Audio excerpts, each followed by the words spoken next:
Good morning and welcome to our budget hearing with the Department of Human Services. We'll be with DHS all day today.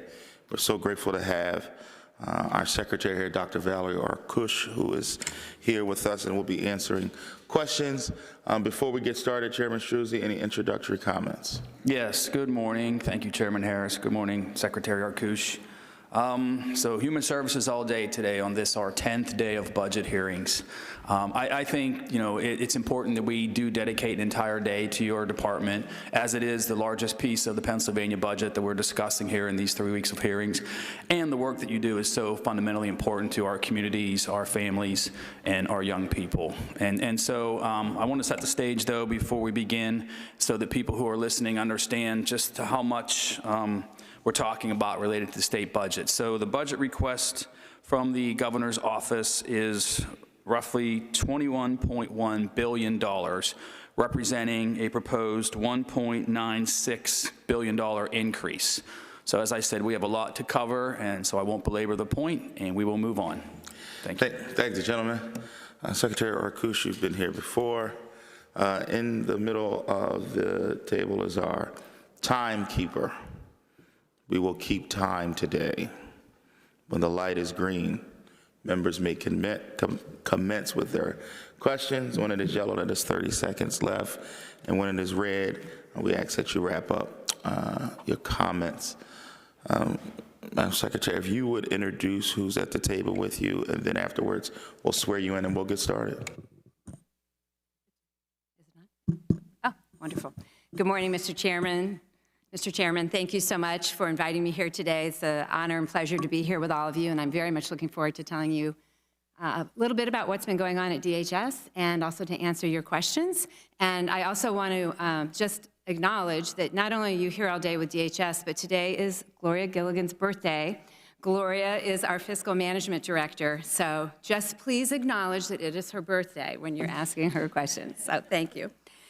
So in addition to Gloria, I have Stephanie Schell, Deputy Secretary for our Office of Administration, Shante Brown, Deputy Secretary of our Office of Child Development and Early Learning, Deputy Secretary Laval Miller-Wilson, Office of Children, Youth, and Families, Kristen Ahrens, Deputy Secretary of our Office of Developmental Programs, Wah Pham, Deputy Secretary of our Office of Income Maintenance, Juliet Marsala, Deputy Secretary for our Office of Long-Term Living, Deputy Secretary Sally Kozak for our Office of Medical Assistance Programs, and Deputy Secretary Jennifer Smith for our Office of Mental Health and Substance Abuse Services. And that's it, Mr. Chairman. Thank you. I will say that the Deputy Secretary of Income Maintenance is probably the coolest one of your Deputy Secretary. She lives where the cool kids live in the 186th district. Could she possibly be just a constituent? Yeah. Just saying, putting that out there. Anyway, if you could all stand, we'll swear everybody in. We'll get started.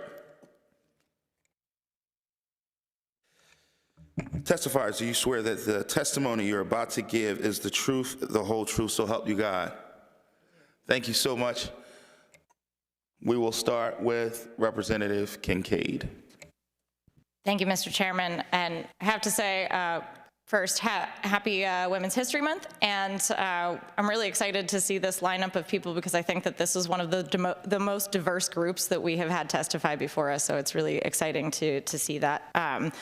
So I want to talk first about, I know that DHS underwent a recent IT update, and it caused some issues, especially in Allegheny County, where we weren't able to process applications on things. And I'm wondering if you can talk a little bit about why that update was necessary and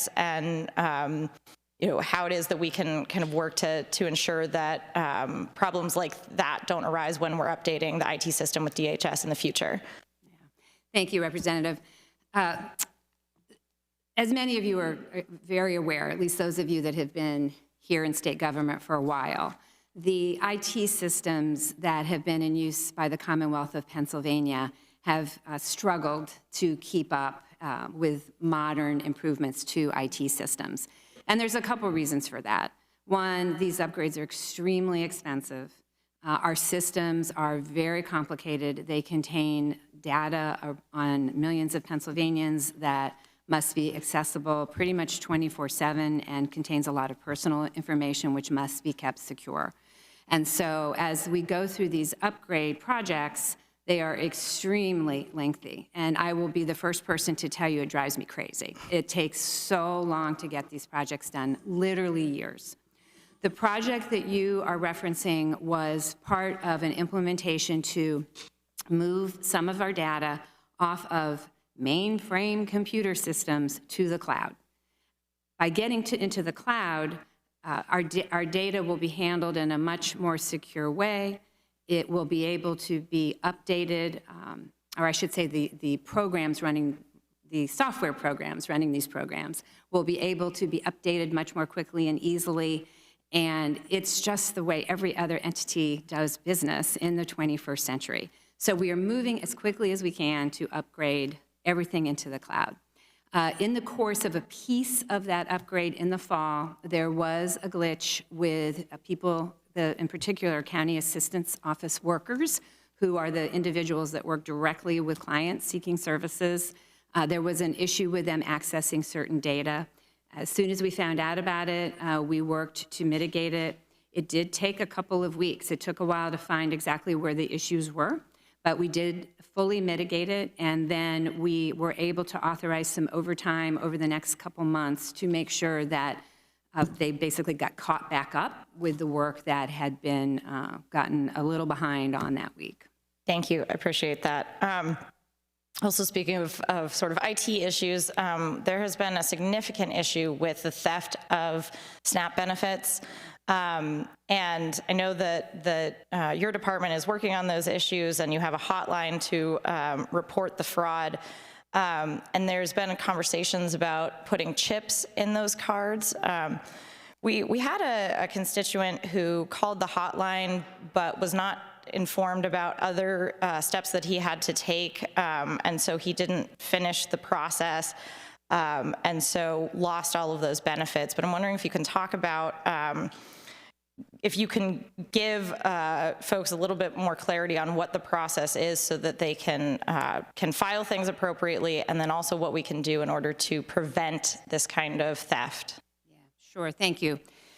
Representative, this is a very timely issue. It is a nationwide issue. It is impacting SNAP programs all over the United States. And I think partly because we have a bigger population and more individuals on SNAP, there's no question that Pennsylvania has been targeted by these thieves. Just to give you some sense of what we're talking about here, between October 1st of 2022 through December of 2024, we approved the replacement of $8,872,130 of stolen SNAP funds. And this is money going to our most vulnerable families and children and older adults, people who really need this benefit to put food on their table. So it is disgusting that these thieves are doing this. One of the biggest challenges that we now face is that when Congress passed, in Washington, D.C., passed the current continuing resolution that the federal government is operating on December 20th of 2024, they no longer allow the federal government to replace stolen SNAP benefits. SNAP benefits come entirely from the federal government. That's all federal money. Up until December 20th, when someone's benefits were stolen, we could replace them at no cost to the state. We no longer have that flexibility. So now when people's benefits are getting stolen, there is literally nothing that we can do. So we are urging people to be as careful as they can with their cards. Couple of things. One, we urge people to regularly update their PIN numbers.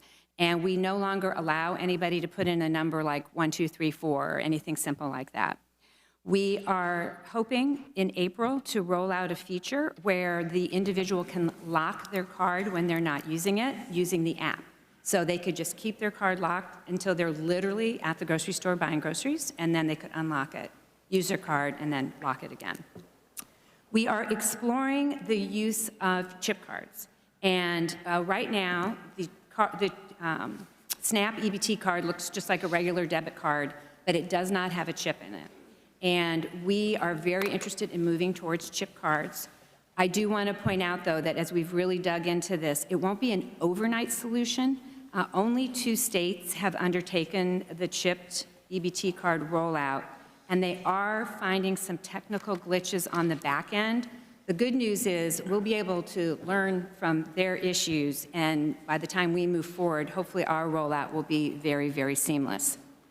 We have confirmed that most of our retailers do have chip-enabled point-of-sale devices. There are about 10,000 retailers, independent grocers, and others that participate in this program, and that they would simply have to do a software upgrade in order to use the chipped card, but not everybody has a point-of-sale device that will take a chipped card, and it costs about $637 for a grocer to upgrade to that point-of-sale device. And so that would be something that perhaps the legislature could consider funds to help those, particularly those independent grocers, those mom-and-pop grocers, cover some of those costs when the time comes.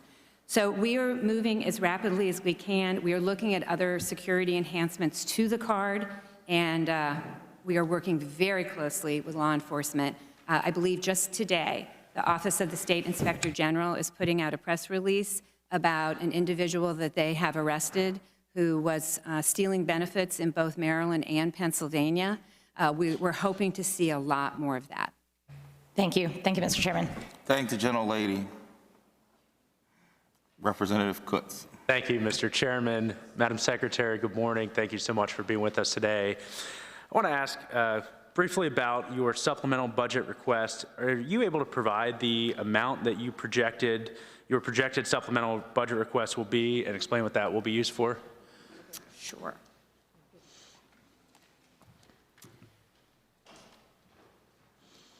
We have been challenged in our Medicaid programs during 2025 with the, I'm sorry, one second, apologies for that. Here we go. We have been challenged this year with really unusual increases in our Medicaid programs, much higher than what we've seen in the last several years. And it has been a result of the fact that as the unwinding commenced, we had a lot of very healthy people who ended up going back to work and no longer being eligible for Medicaid move out of the system, leaving a group of individuals who were more acute and had higher medical needs left in the system. We also saw that many people did not seek care during the COVID-19 pandemic, and so when they started to come back and receive care, their needs were quite high. So as we go through the rate process every year to determine our rates, and we actually gave all of you a handout, you should all have this at your desk. It goes through the process that we go through to do our annual capitation rate setting, and you can see how robust the process is and what it takes into account. We found that the rates for 2025 were higher than anticipated. And so I'm sorry, just limited time. So what amount did that lead to for your supplemental? So just to connect that final piece of that dot, when we do our budget for the state fiscal year, we have to make a guess, an estimate for January to June of the state fiscal year. The rates that we have with our MCOs are on a calendar year. And so that last 6 months of the year is always our best guess of what the rates are going to be. This year, we were a little bit short.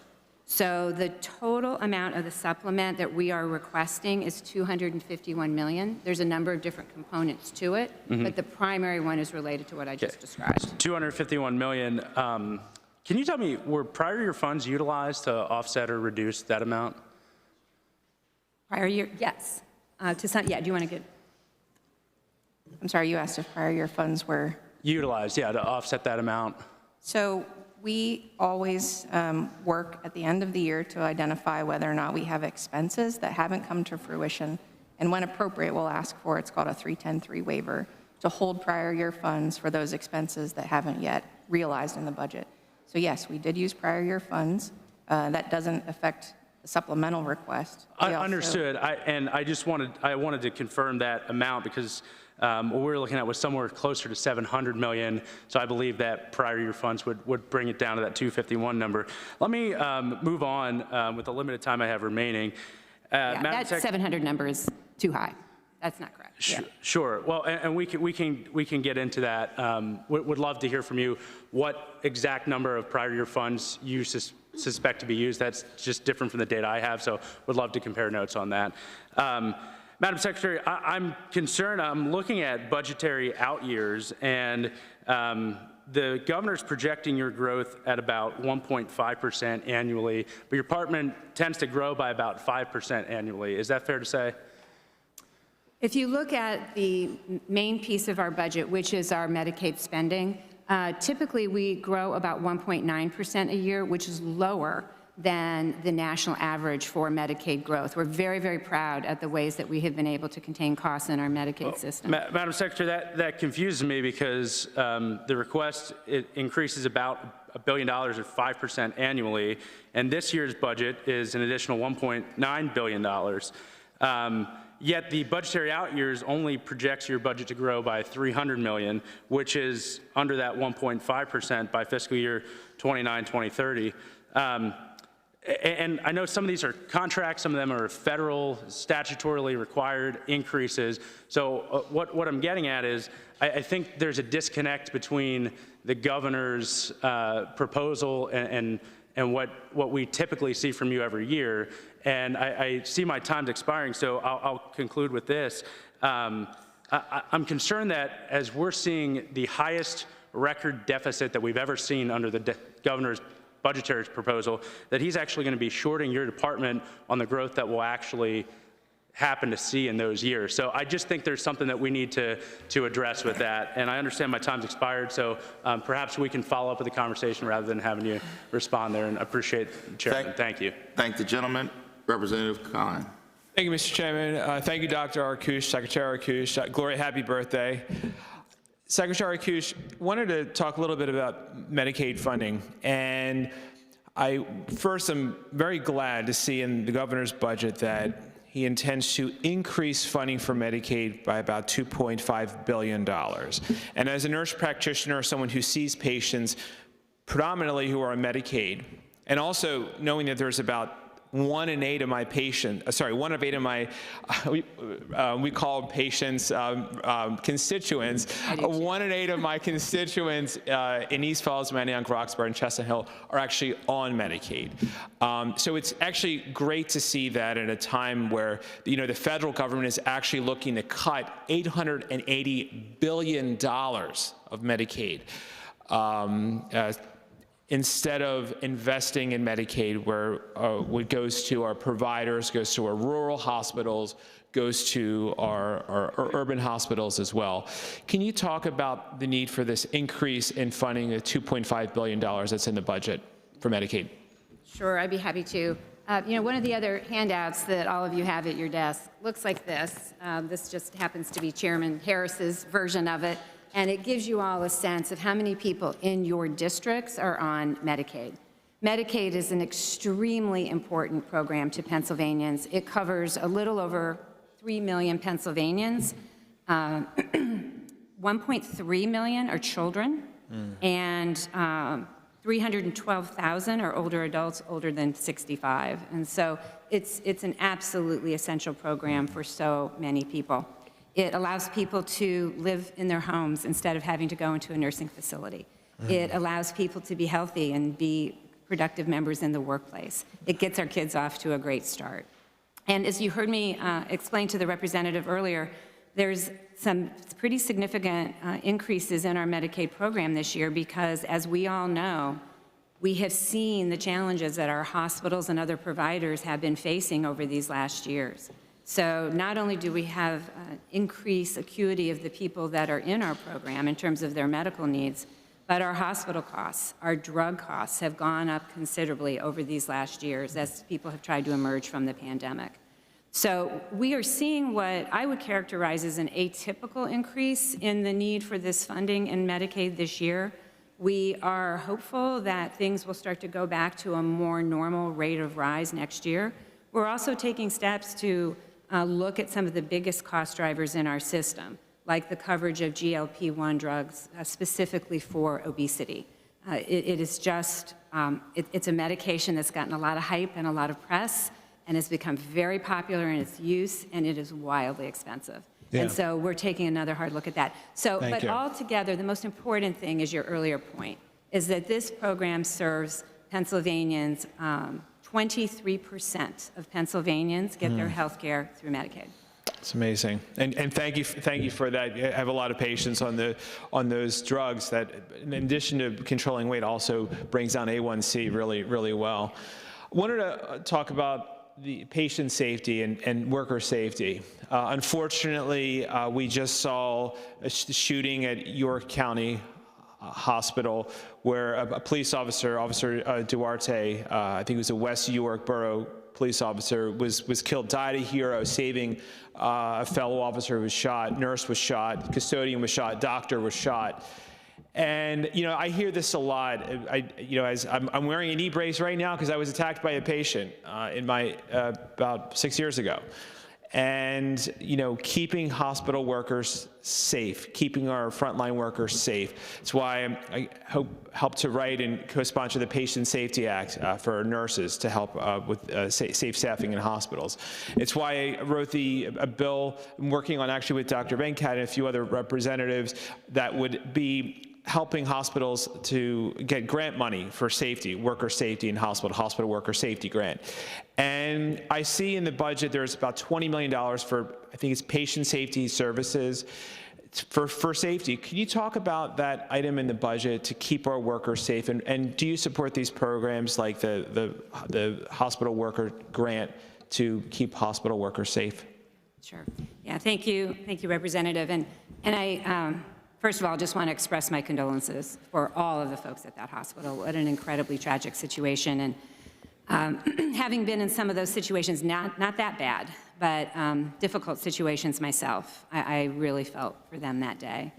And I'm glad to see that you're lifting this up and you're really shining some light on the important work that these folks do. And I do just have to take just a moment of personal privilege here to acknowledge another group that really has been feeling very challenged lately, which are the workers in our county assistance offices. I mentioned earlier that individuals are having their SNAP benefits stolen, and they are showing up at our offices hungry, they can't feed their kids, and they are understandably wildly upset, and it has led to some very, very difficult situations at some of our county assistance offices. And so I just think it's an important time to remind everybody that there are consequences to what's happening out there and to this incitement sometimes of anger, and that we're all just trying to serve Pennsylvanians here, and people who are in service, like our county assistance workers, like folks in hospitals, they go to work every day just wanting to help people. And we need to respect them and appreciate and thank them for what they do every single day. Thank you. In terms of the $20 million, this is part of a package of investments that the governor is proposing that would help to stabilize rural hospitals, help to stabilize hospitals that are in other serious financial situations. And then the $20 million specifically is to ensure that if there are acute needs in particular places with particular issues, that there would be dollars available to assist. We saw a number of those over the course of the year this year, and there really were just no funds available to help in some quite dire situations that if we'd had funds, we could have intervened to ensure that patient services continued, that if patients did need to be transported or moved somewhere, that could happen efficiently and safely. So we're very, very hopeful that the General Assembly will approve all three of those portions of this budget. Our hospitals need help. They need help now, and we need to really step up and help stabilize these hospitals. Thank you. Thank you, Chairman. Thank the gentleman. I want to remind everyone, each member only gets 5 minutes. I'm actually looking at my side of the aisle now. Each member only gets 5 minutes. Light is green, 5 minutes. Light is yellow, 30 seconds. Light is red, we done. We're going to do this again this afternoon, but we will not get through the questions if we do not stick to the 5 minutes. Representative Alsumer. Thank you, Chairman Harris. Madam Secretary and team, thank you for being here today. I look forward to hearing your testimony here. The National Association of Medicaid Directors has expressed apprehension that coverage of GLP-1s could pose fiscal and operational risks for Medicaid agencies already facing budget and operational constraints. Madam Secretary, it's my understanding that medical assistance provides coverage for GLP-1 medications like Ozempic for individuals with diabetes and obesity. Page A1 through 15 of the governor's executive budget states that GLP-1 medications like Ozempic are responsible for nearly $1 billion of Pennsylvania's medical assistance program's budget for fiscal year 25 to 26. While I understand that addressing these comorbidities can be helpful in reducing healthcare costs, do you have data from our coverage of this drug class in medical assistance to indicate there is an associated cost savings? Thank you, Representative. So first of all, let me just set the stage here that these drugs, as you just heard me mention, really just hit the market recently. We just started covering them in 2023. So we only have about a year, not even quite 2 years yet, of data on these medications. As you know, they have been very popular. We do require, prior authorization for these medications.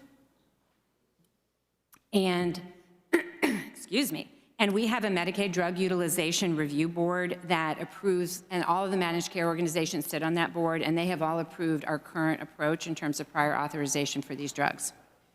However, the prescribing of these drugs just rose dramatically, far faster than I think anybody anticipated, and it has been one of the larger cost drivers in our Medicaid system, and you are correct that we've added $1.2 billion to our managed care rates for calendar year 2025 just because of GLP-1s. So in response to that, we are taking a very hard look at how we are using these medications for obesity.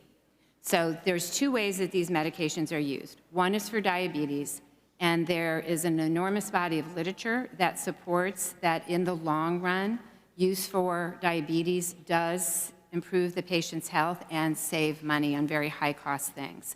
We, because it's only been 2 years for us, we do not have that data yet, but we will absolutely be following that data. In the meantime, though, obesity, the use for obesity is less well proven in terms of actual cost savings.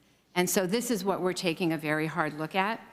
We are evaluating changes to the current medical necessity guidelines, and we are bringing to the next Drug Utilization Review Committee in April a set of recommendations for a much more robust prior authorization for these drugs that would be related to the patient's body mass index and would allow these drugs to be used for obesity in very, really just this sort of very almost extreme patient situations. What are those specifications, if you don't mind, those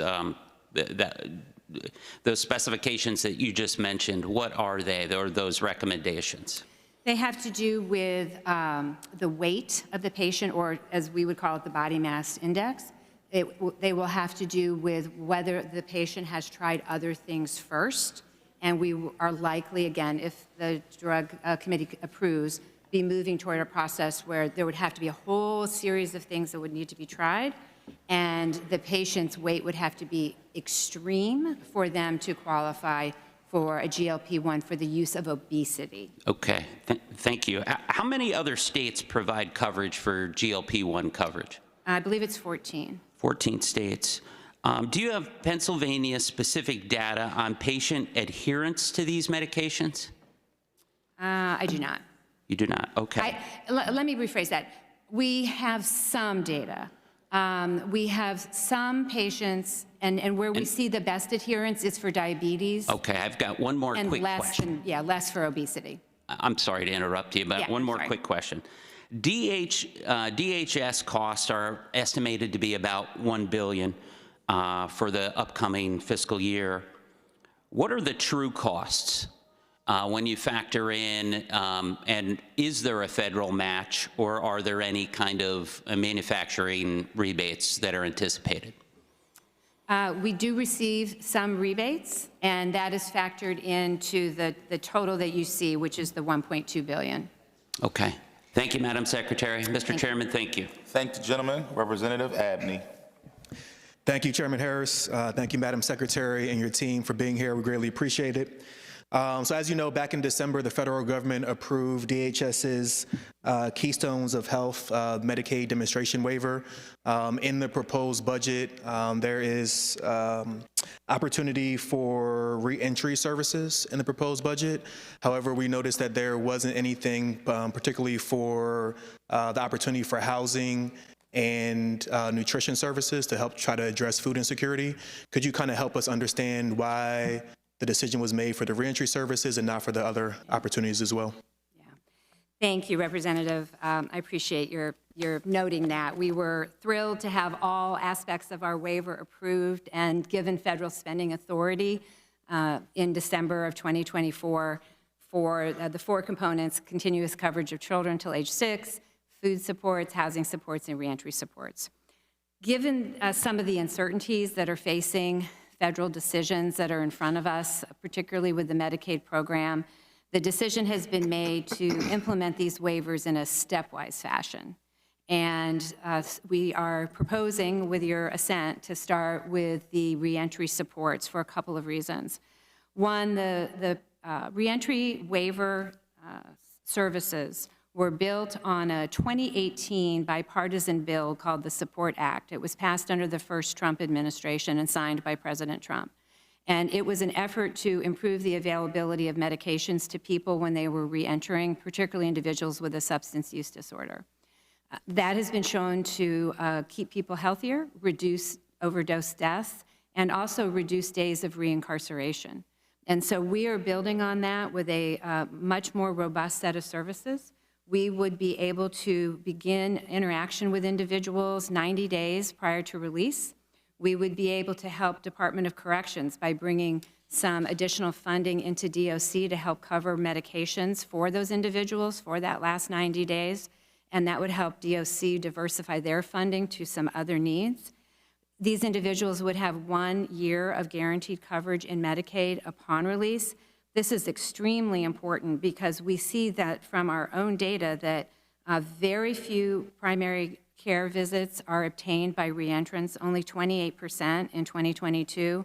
And unfortunately, as a consequence of not seeing a primary care doctor, where folks do go is the hospital emergency room. Sure. And we saw that 18%, 1,735 of reentrants had 3 or more visits to the emergency room. So these are the kinds of things we're trying to fix with this proposal. Gotcha. And so I think it's my understanding this is a multi-year waiver, so it's not just a one. So would you all, DHS, consider some of the other opportunities in the waiver going forward, depending on how this federal money comes through? Absolutely, that is our hope. Okay. We are hoping, depending on how things work out over this next year or so, that we would be able, in that stepwise fashion, to implement the additional waivers going forward. Awesome. And I just want to ask one more quick question, switching gears a little bit. Last year in the budget, we put $2.5 million for eviction-related legal services cases, and the proposed budget maintains this amount. Can you tell us how many eviction cases that you anticipate that we'd be able to support with this funding in this upcoming budget? And talk about a little bit some of the benefits of having funding to help prevent folks from being evicted. Yes.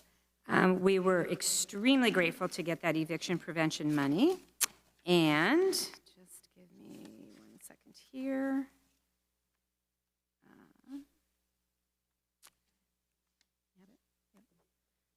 go ahead. Yep. Yeah.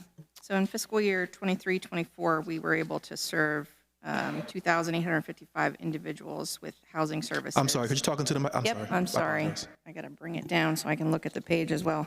So in 23-24, we were able to serve 2,855 individuals with housing services. And in the first half of 24-25, which is when the additional funding was made available, we had already provided housing services to 1,855. So we're on track to be somewhere around 3,600, 4,000 individuals who are going to receive services who might not have without the funding. I think that's great.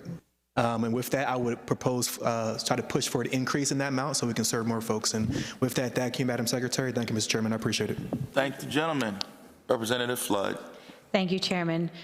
Welcome, Secretary Arkush, and happy birthday, Gloria. March is Brain Injury Awareness Month, and as the co-chair of the Brain Injury Caucus, I'm happy to stand before you today on behalf of individuals with disabilities. Madam Secretary, in February 2024, your department announced a multi-year strategy to end the emergency waiting list for individuals with intellectual disabilities. I appreciate your significant progress in reducing this waiting list and ensuring our constituents can access the services that they need. Reducing that waiting list is very critical to these individuals. But it appears that the governor is not proposing to add waiver capacity in the fiscal year 25-26 budget, just an annualization of the fiscal year 24-25. Is this correct? So there's a couple of things in this budget, and I'm glad you gave me the opportunity to talk about it, that are a little bit different because of the multi-year growth strategy than how these budgets have been presented in the past.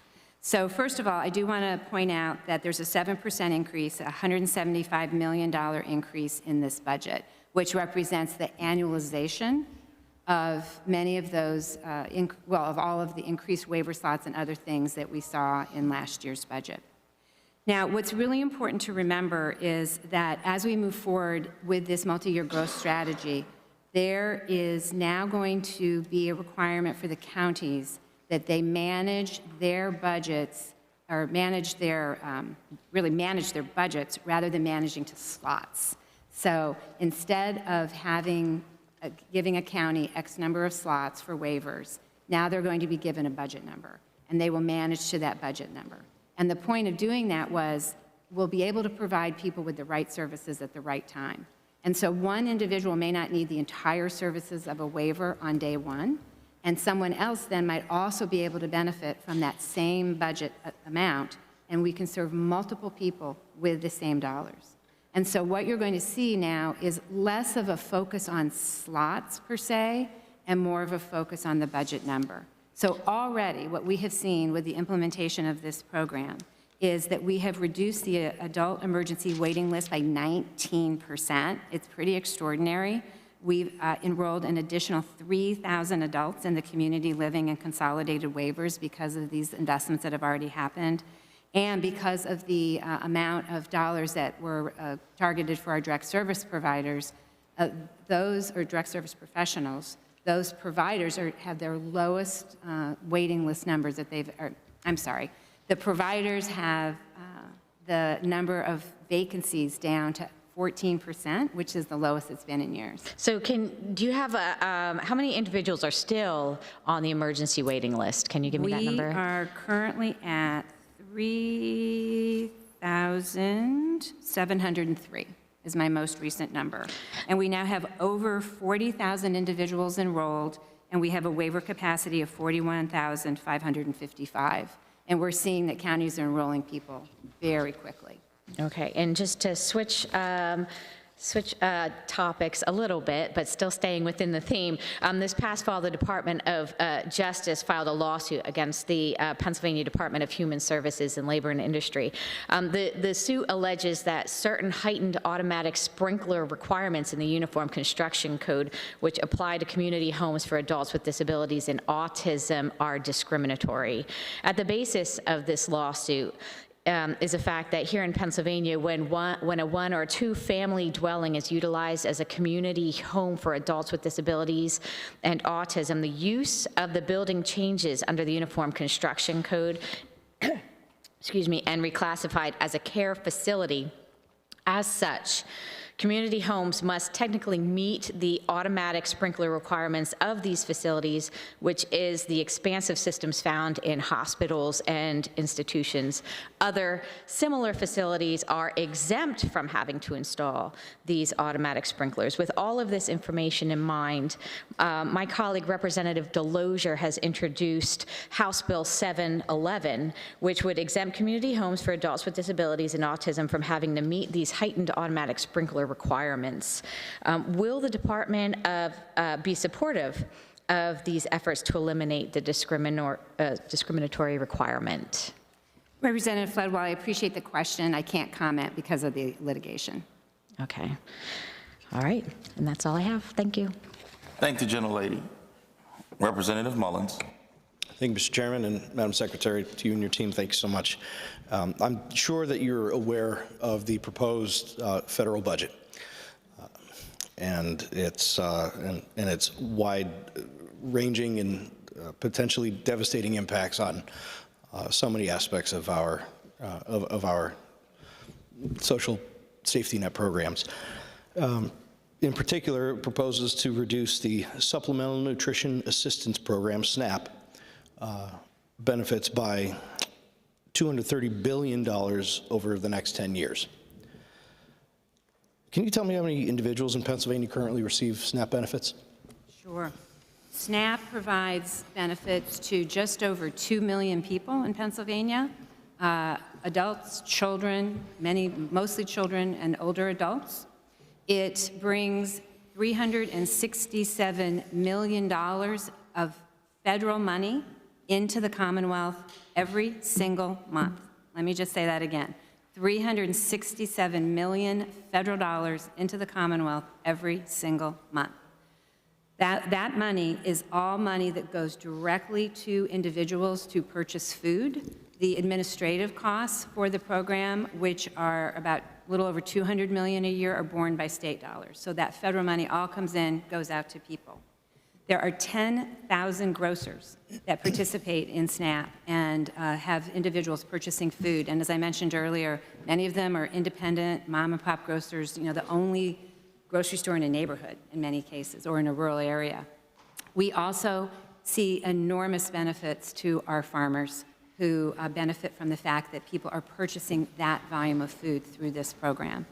The loss to Pennsylvania would be enormous. If that program is ended, there would be no way that we could make up for that funding with state dollars, nor could the Charitable Food Network. Right now, today, our Charitable Food Network, which is essential, provides 1 meal for every 9 meals that SNAP provides. So it's hard to really understate the importance of SNAP. You said 1 for every 9? Yeah, 1 charitable meal for every 9. And we also have some recent data about how SNAP impacts Medicaid spending. We have a recent study that showed that on average, when people lose their SNAP benefits, spending in Medicaid goes up by $50 per person per month. And if it's somebody with diabetes, it can go up as much as $200 per person per month. So the fallout from losing SNAP won't just impact SNAP, it will directly impact our Medicaid costs as well. It's seemingly foolish in such a compounding and ripple effect kind of way. And so to be clear, and just to reiterate, the benefits are entirely funded by federal dollars. Mm-hmm. It's just the administration of the program is funded by state dollars, correct? Okay. How much on average does an individual on SNAP receive in federal benefits each month? It depends on a number of factors. It depends on their family size and their income. So at the low end, it can be $23. That's the basic benefit, $23 a month. For a very low income family that has 3 or 4 children, it can be a couple $100s a month. Okay, so hardly a lavish benefit. Yeah. No, it's been studied numerous ways, and there is no evidence that receiving SNAP is a deterrent from getting a job. It's just not enough. That's part of why our Charitable Food Network remains so essential to keeping families fed here in the Commonwealth. And I appreciate you preempting my, or anticipating my question regarding charitable food networks and the impact there, because we have some just incredible food networks, charitable food networks doing God's work back home. Yeah, incredible. Do you anticipate, what do you expect would happen to a family's ability to purchase food if their monthly benefits decrease or were eliminated altogether? Yeah, it'll be catastrophic. We're already seeing for these individuals that have had their SNAP benefits stolen, and now that we are not able to replace them as of last December, it's a desperate situation for them. And they don't have anywhere else to turn other than the charitable food network, and they are really taxed. You know, with the price of eggs continuing to go up and other products, our charitable food networks are seeing more and more people showing up at their doors. And so it will be an extremely serious situation if we lose this degree of federal funding. All right. Thank you, Madam Secretary. Thank you. Thank the gentleman. Representative Eckert. Thank you, Mr. Chairman, and good morning, Madam Secretary. I want to follow up on my colleague talking about the waiting list or the disability, the ID waiting list, consolidated waivers. You had said that there's been a 19% reduction in that list, I believe, in your last testimony, but that was in prior years before this plan was implemented. Have you seen any reduction? What's the percentage since that plan, or the new budgeting plan? That is it. Since the governor started the multi-year growth strategy in this last year, we have seen a 19% reduction in the adult emergency waiting list. Okay. And turning to, you know, when we talk about the waiver process, obviously getting people a waiver is important as well, but also finding services, I know, is something I hear from a lot of folks as a challenge as well. I know the department is implemented this new performance-based contracting as well. And I know there's some folks that have shared some concerns with whether or not, there's 3 different tiers as you're aware, but just so everyone understands what we're talking about here. There's 3 different tiers there. And I know there's some concern that the highest tier, which is clinically enhanced, there could be some limited opportunities for those types of services. So how's the department going to address those situations? So the point of the performance-based contracting is actually to make sure that there are incentives in place for our providers to care for some of those most difficult, complicated individuals. With performance-based contracting, if a provider has to take on some higher level training of their staff or meet other needs for more complex individuals and do the steps to get into that highest tier, it will actually incentivize them to take on some of the more difficult individuals who wish to remain in the community and need care in the community.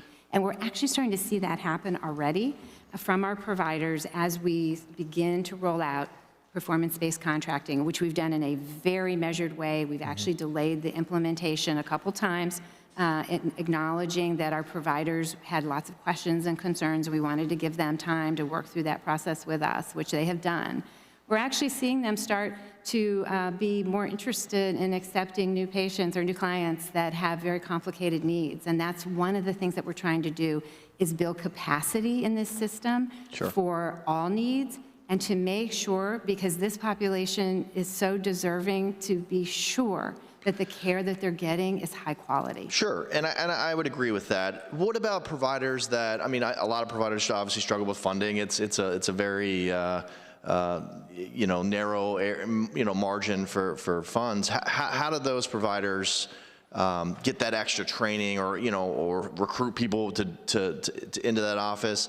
What if a provider can, and that's one of the only providers in the county, or the only, what's the solution there then if they can't get to that top tier? Well, they're still able to participate in the system. I mean, unless they, have a license violation or some other problem like that, they'll still be in the system. And we urge providers like that to reach out to us. We provide technical assistance. We do lots of training.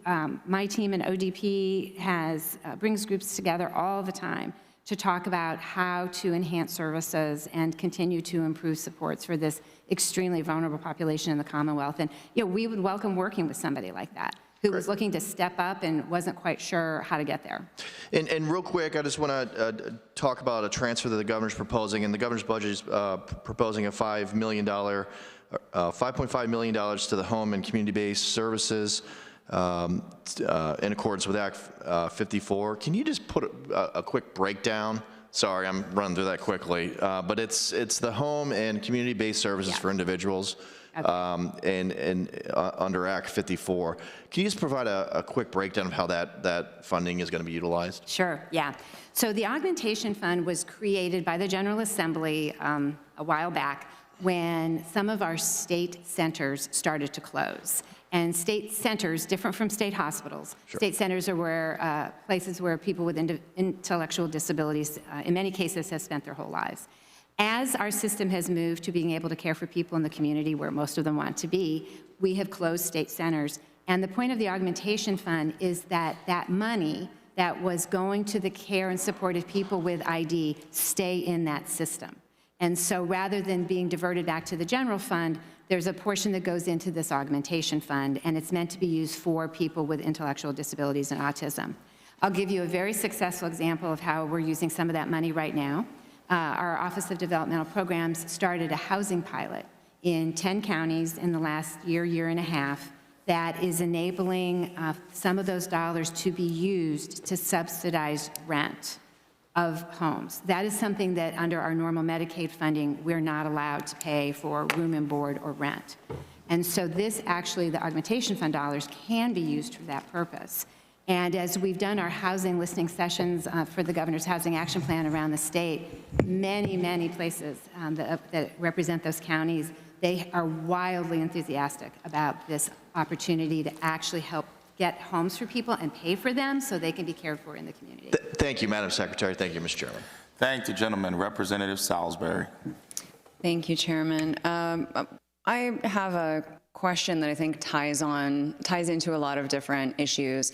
When we spoke to aging last week, we had a conversation about how Pennsylvania has, I think, the 5th highest number of seniors out of any state in the country, and we've been outpacing the growth of other demographics with our senior population in Pennsylvania.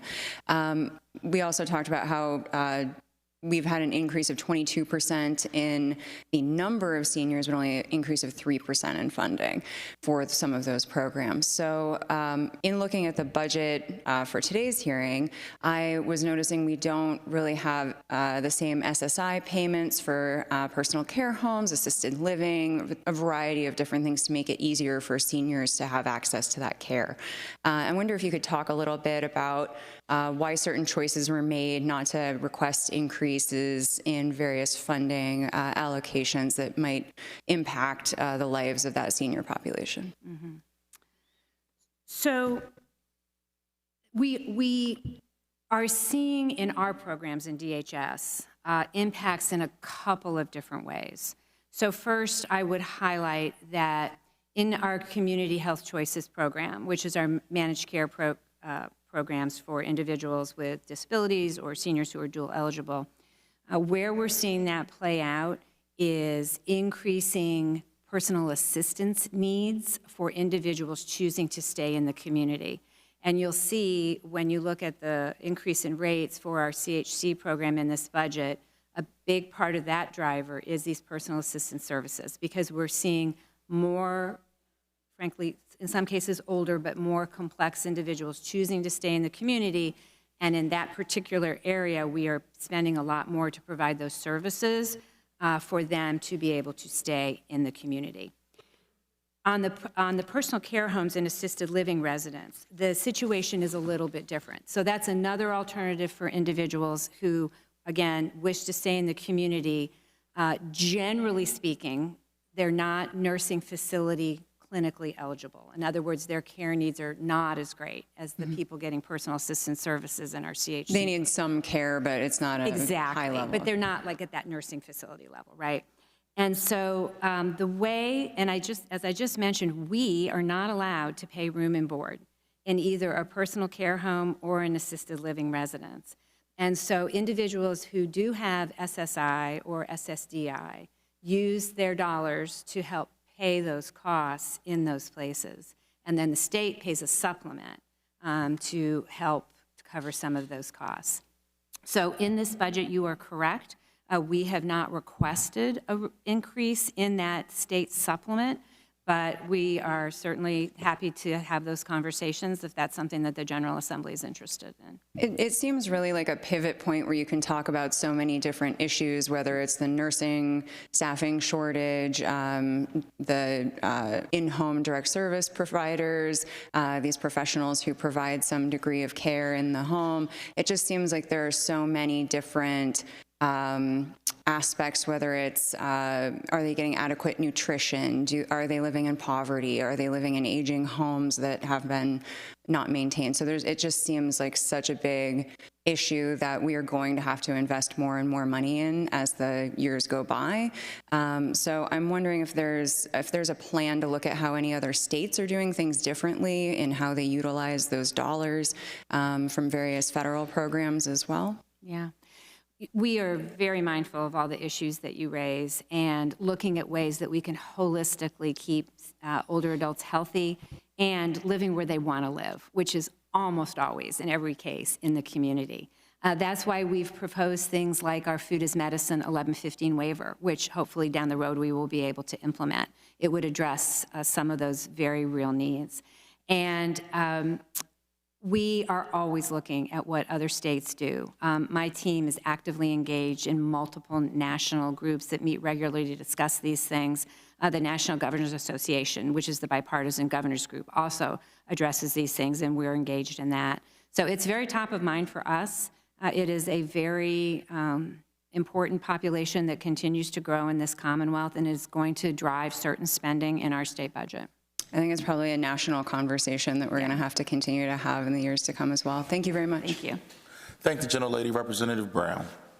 Thank you, Chairman, and thank you, Madam Secretary, for being with us. The information you've provided us was very helpful, as I noticed that almost 30% of my constituents are on Medicaid. So the services that you provide are vital to my district and across the state. But I'd like to direct my questioning to the inadequate reimbursement rates that we're seeing to care for our Commonwealth seniors that want to stay in their homes. And I recently dealt with this on a personal level in trying to find a direct care worker for my father. Now, the governor proposes $21 million for direct care worker wages in the participant-directed care model for 25-26.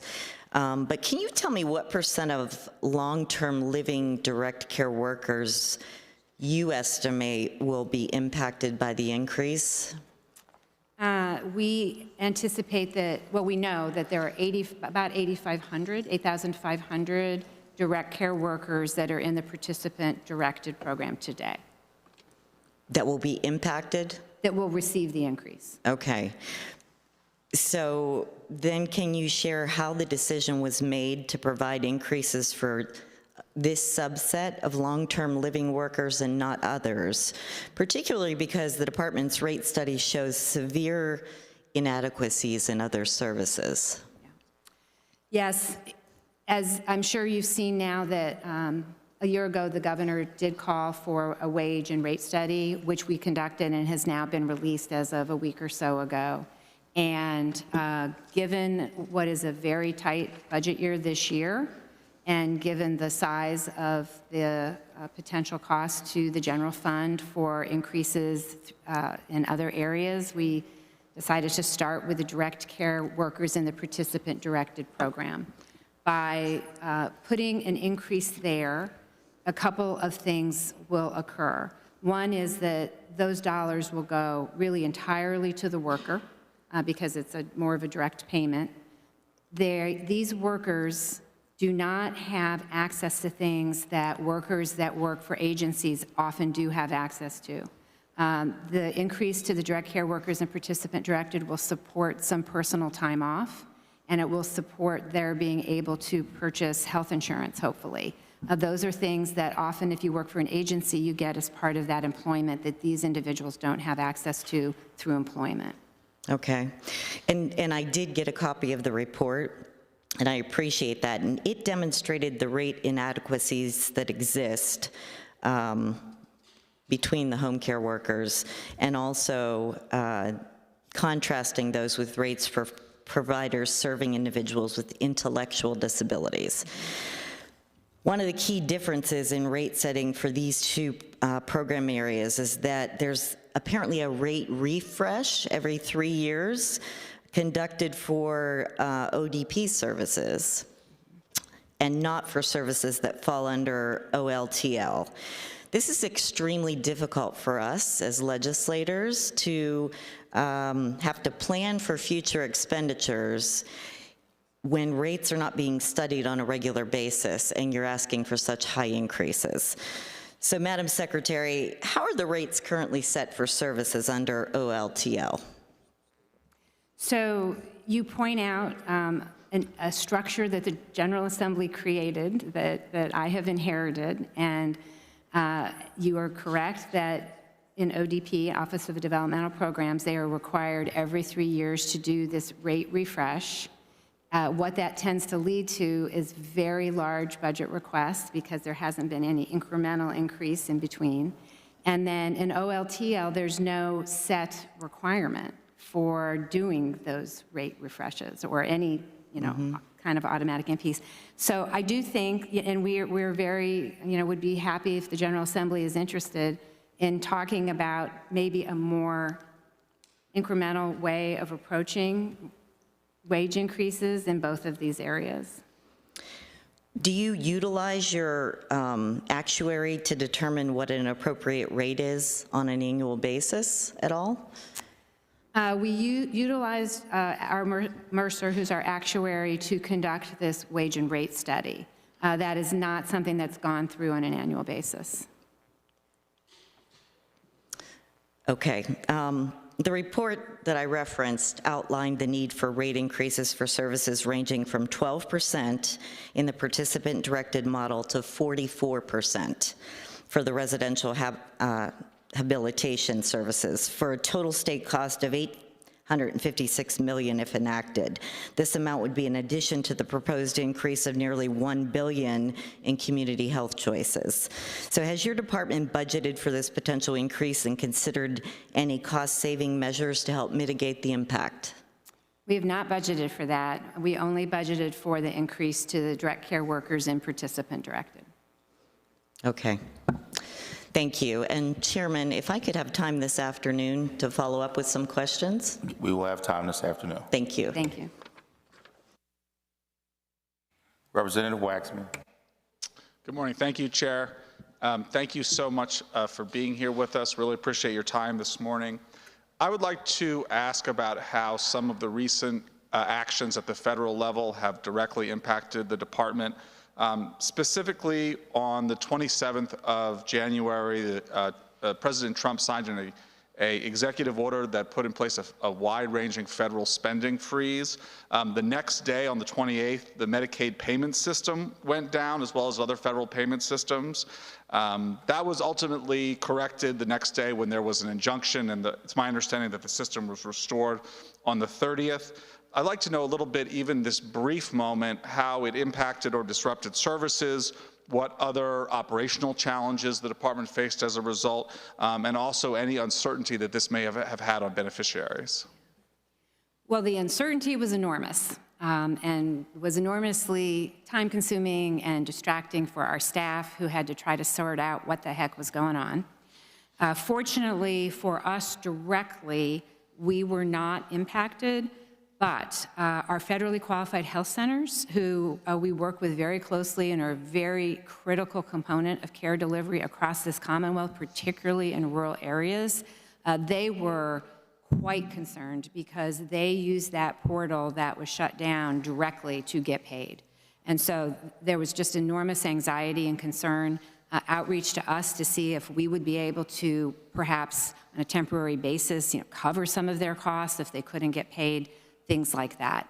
So we did not, thankfully, have to sort of go all the way down that road to figure out what might or might not be possible, because it was unfrozen fairly quickly. But the sense of concern and chaos and anxiety, and then the distraction from the normal work day that caused was significant, and I do not look forward to anything like that happening again.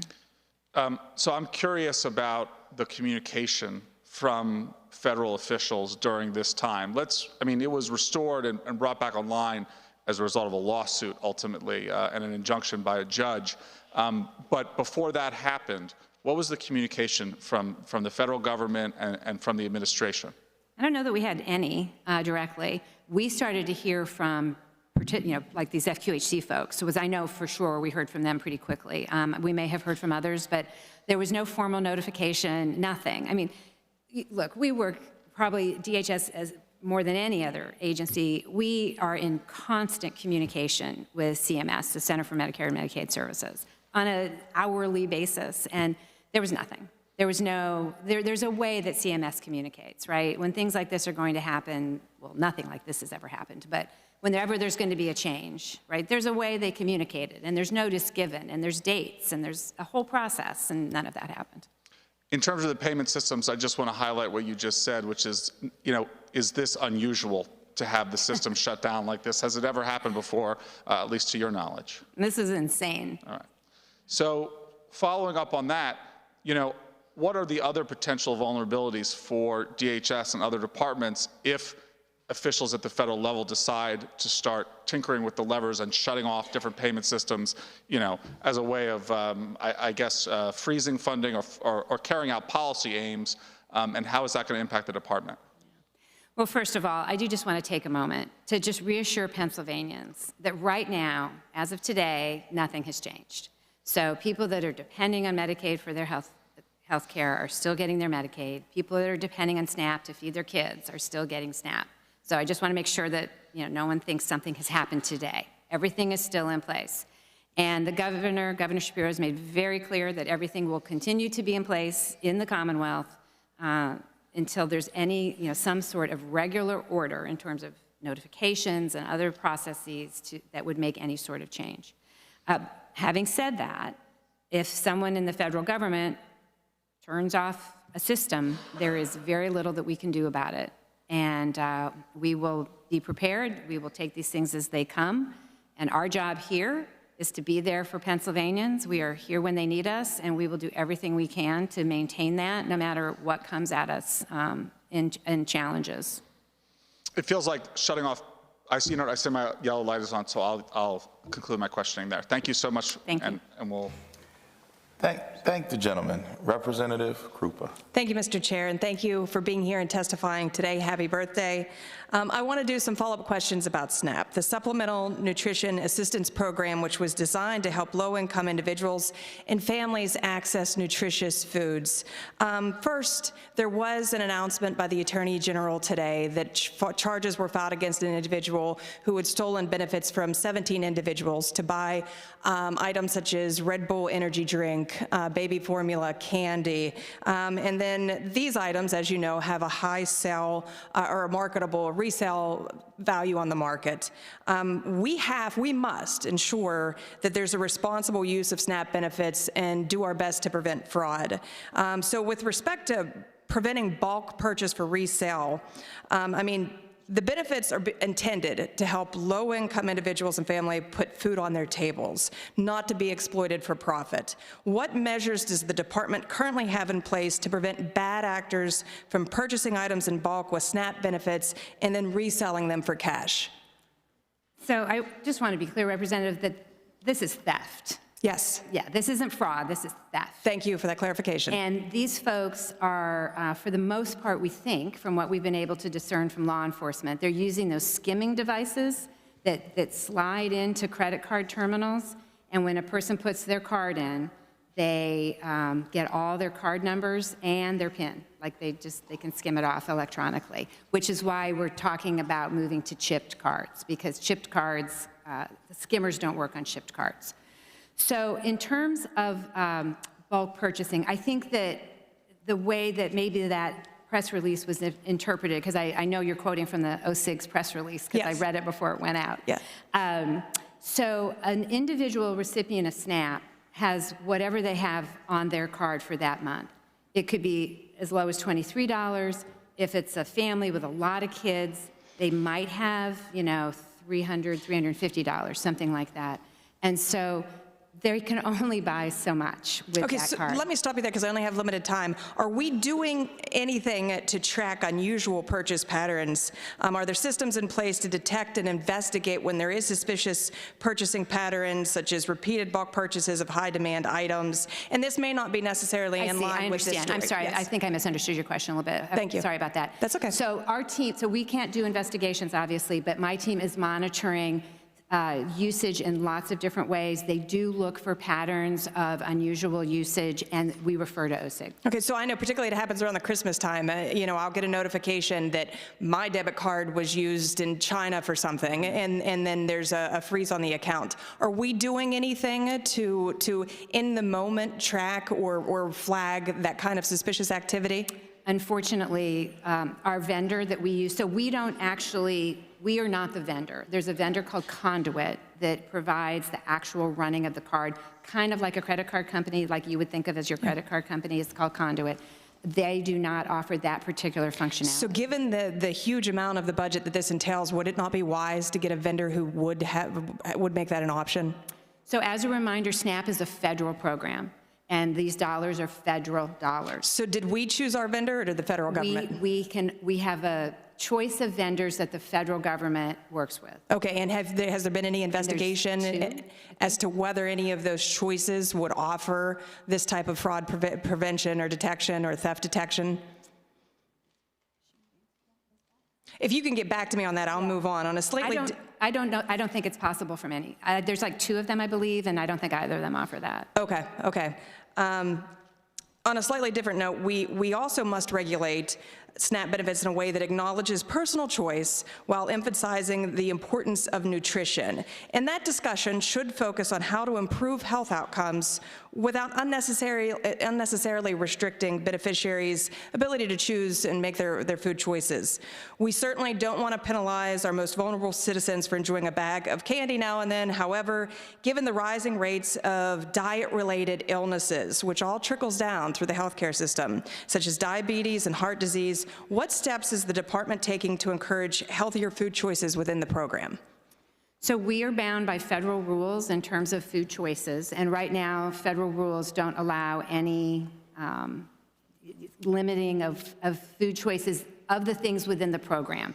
People cannot use SNAP dollars to buy paper towels or menstrual hygiene products or things like that. But in terms of can they buy soda, federal rules allow people to buy soda. I do know that HHS Secretary Kennedy is very interested in this particular issue, and so we'll see if federal changes come in the near future. I would hope that you would agree that poor nutrition is a major driver of chronic disease, which increases healthcare costs for both individuals and the state. To your knowledge, have there been any studies or data collected by the department on the long-term health effects of unrestricted SNAP purchases and on recipients and the associated costs on Pennsylvania's Medicaid program? Yeah. Well, as you know, I'm a doctor, so I'm very aware of this issue, so thank you for pointing it out to me. And I did mention a study a few minutes ago that we have recently gotten from the University of Pittsburgh that looked at the opposite side of the question that you asked, and that is what happens when people lose their SNAP benefits. And it was pretty striking. We saw that particularly with individuals with diabetes, their costs went up, I think, about $200 per person per month in the Medicaid system. And even in people with just like a chronic disease like high blood pressure, their costs went up about $150 per person per month in the system. So that's the data I have, that when people lose their SNAP, they actually end up causing the Medicaid system more. Okay. Thank you for your testimony. I'm out of time. Mr. Chair, I would request a second round this afternoon if there is one. Thank you. Thank you. Representative Mays. Thank you, Chair Harris. Good morning, Secretary Arkush. Welcome to your entire team. And of course, happy Women's History Month.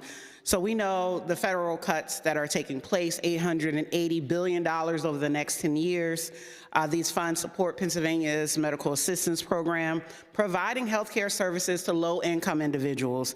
In your testimony, you state that 3 million Pennsylvanians access their healthcare through the medical assistance program, and 750,000 are covered under Medicaid expansion, which was so important for our state. Additionally, you talked about the uninsured rate in 2023 was down to 5.4%, and uncompensated care hospitals was 27.7% less than prior to the expansion. So in the 24th legislative district, we have 17,000 people who rely on Medicaid. That's 1 out of 4 people in my district, as well as approximately 13,500 people who rely on SNAP in my district. That's 1 out of 5 people who live in my district. So my question to you, Secretary, is what are some of the critical healthcare services that we may lose if these cuts actually happen? And do you think it will result in more people being uninsured? Yes, is my simple answer to your question. If these cuts as proposed come, and so for those of you who haven't maybe been keeping as close an eye on this, right now in the current House budget reconciliation proposal, the Energy and Commerce Commission, which oversees Medicaid, it's a committee of jurisdiction for Medicaid, is tasked with cutting $880 billion over the next 10 years from the programs in its jurisdiction. And pretty much the only way to do that is to take most, if not all of that, from Medicaid. Now, that's not the final deal. They have to get together with the Senate, so we don't know exactly what the final number is going to mean or be, but suffice it to say that if anything close to some of the proposed cuts comes down, we are going to have fewer insured people. They will have, the ones that are still covered will have less benefits, and this will be catastrophic for our hospitals who are already struggling mightily. One of the biggest wins with the Medicaid expansion in the Commonwealth was not only for the people, the 750,000 who got covered, but the fact that we have been able to reduce uncompensated care for our hospitals since 2015, when Medicaid expansion happened, by 27.7%. There is not a hospital in this Commonwealth, even the ones that are profitable right now, that are in a position to absorb that kind of uncompensated care. So thank you. There will be great consequence, and I heard you say that the word catastrophe for our healthcare system when it comes to these types of cuts. I want to shift a bit as co-chair of the Black Maternal Health Caucus. We just want to say thank you for your partnership, and thank you for all that you and your team are doing to protect and support moms from maternal mortality and maternal morbidity in our Commonwealth. So the Department of Human Services has embarked on its Maternal Health Strategic Action Plan, and I know you're doing this in partnership with the Department of Health. Could you share what the status of the plan is and any initial findings you may be able to share with us about the impact of what you all are doing when it comes to pregnant moms in our Commonwealth? Well, and I want to thank you for your partnership, too. It's really been amazing what we've been able to get done in these couple of years. And I also just want to acknowledge Department of Drug and Alcohol Programs and the Insurance Commissioner. We are all working together on the Maternal Health Strategic Plan. That plan is sitting in the governor's office right now. We hope to release that plan in another month or so. We conducted a number of listening sessions around the Commonwealth, and we just heard from pregnant people, people that had recently given birth, moms that had toddlers. You know, we kind of heard from the whole gamut. And the question was a simple one: what can we do to make things easier for you? And I was very, very pleased that most people were quite happy with their Medicaid coverage. Most of the individuals that we spoke with were under Medicaid. Medicaid accounts for 40% of births in our rural communities and about 35 to 38% in our more urban and suburban communities. Transportation is a huge issue, which is something that we all need to think about, is an enormous challenge for many of these folks. And some of the other things that we've been talking about, food, housing, you know, some of these other just day-to-day issues for families are really struggling for them. So we're very much looking forward to releasing the plan. We intend it to be very actionable. We want to have tangible steps that we can take, and we hope to work with you closely on it. Thank you so much, Secretary. We look forward to seeing you in Pittsburgh for our statewide Black Maternal Health Week, April 14th through the 16th. Thank you so much for being here. Thank the gentlelady, Representative Mustoa. Thank you, Chairman Harris. Secretary Arkush, I have a question about the governor's proposed $15 million for long-term care facilities within the community health choices and long-term living appropriations to meet federally mandated minimum nurse staffing requirements, which came in under the prior administration. And I hear a lot from my nursing homes on the challenges related to this this staffing issue and these requirements. And one of them, I asked the same question, a similar question actually, to Secretary Bogan as well when she was before us, and with the challenges for this. So can you maybe describe and explain the federal staffing requirements under the prior administration and how you anticipate this funding will be distributed? And did we get any money from the federal government? So I just want to make sure that we're not conflating two things, right? So the Wolf administration had one set. Right, that was under 2022, Correct. Right, exactly. And this then was the more federal recent. government has another, and Yes. they do not totally align. Okay. That is part of the challenge here. So as you know, the General Assembly allocated dollars by and large to support the Wolf administration staffing requirements. And we have been building that into allocations over the last couple of years. And now there's additional federal staffing requirements. Right. They partially align, they don't totally align, and I don't have the numbers right in front of me in terms of top off of my head. I will tell you that we did submit public comment to CMS, encouraging them in particular to be thoughtful about our rural communities and what was being asked of them. The biggest difference with the federal requirement is that it requires that a registered nurse be present 24/7, and that is going to be an enormous challenge, particularly in our rural communities. They did acknowledge that public comment, and they have put that requirement off for, I think, 2 years, but they didn't eliminate that requirement. So that is going to be a real challenge for our providers. And that was put off from which years to which years, if you're saying 2 years? I believe it was a 2-year pause in that particular piece. From when did? I don't, I'm okay. sorry, I don't okay. know. And what if nursing homes can't meet the standards? It sounded that you would, another member had asked a question. You had said you'd been in contact with CMS. You're usually in contact with them. So we'll have to work that problem as it comes. I mean, typically, if a facility cannot meet a federal rule like that, they start with a corrective action plan, and then if that can't be met, it could eventually down the road affect licensing. It's worth noting as well in the final rule that there are an exemption process that CMS outlined. There's not a lot of detail around what that process will look like, but there is an exemption process that Is there an exemption process also with the state mandate?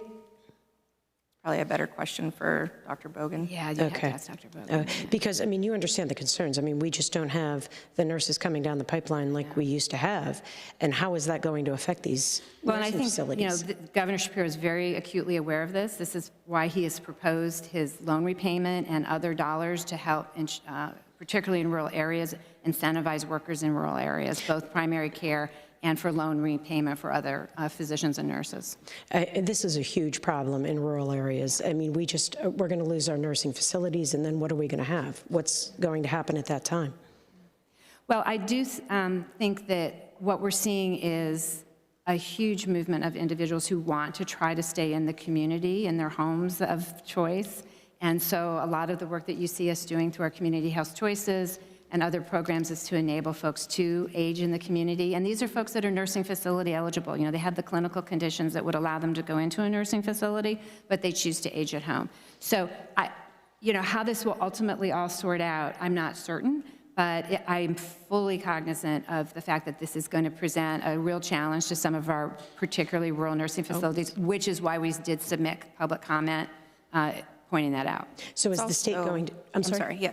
It's also part of the reason in the proposed budget, right? So at the CMS in the final rule has 2 phases, and in each of those phases are different dates for urban and rural, which are defined by CMS. So within the first phase, you have to meet, I think it's 3.48 resident hours.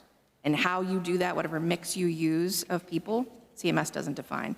And by the final stage, then there are very specific requirements around registered nurses and the other components. Is there any discussion maybe that this mandate will be rescinded under a new administration? Has there been any discussion about that? Speculation is probably a better... Are you advocating to take these mandates away? Is it something that you're doing right now? We are not, but we haven't been asked or had the opportunity to submit. You know, typically the way this works, the CMS says, here's a proposed rule, what do you think? And then we respond. Okay. I would hope you advocate to rescind. Yeah, one thing I would just highlight, though, is part of what we're proposing is that we tackle urban and rural by ramping up essentially the dollars starting January 1st of 26th, even though rural doesn't technically have to comply with phase 1 until 1/1 of 27. If we front load that a little bit earlier, that will allow the rural nursing facilities a better opportunity to be compliant by the time it takes effect, assuming it does not get rolled back. Good. Thank you very much. Thanks, Mr. Chairman. Thank the gentlelady, Representative Friel. Thank you, Mr. Chairman. Thank you, Secretary, for being here. I want to move to something that's really been an active discussion in my district and regarding to some older adults with disabilities. And as you know, we have in my district something called Camp Hill Schools Village, which is a tremendous program, residential, both in day students.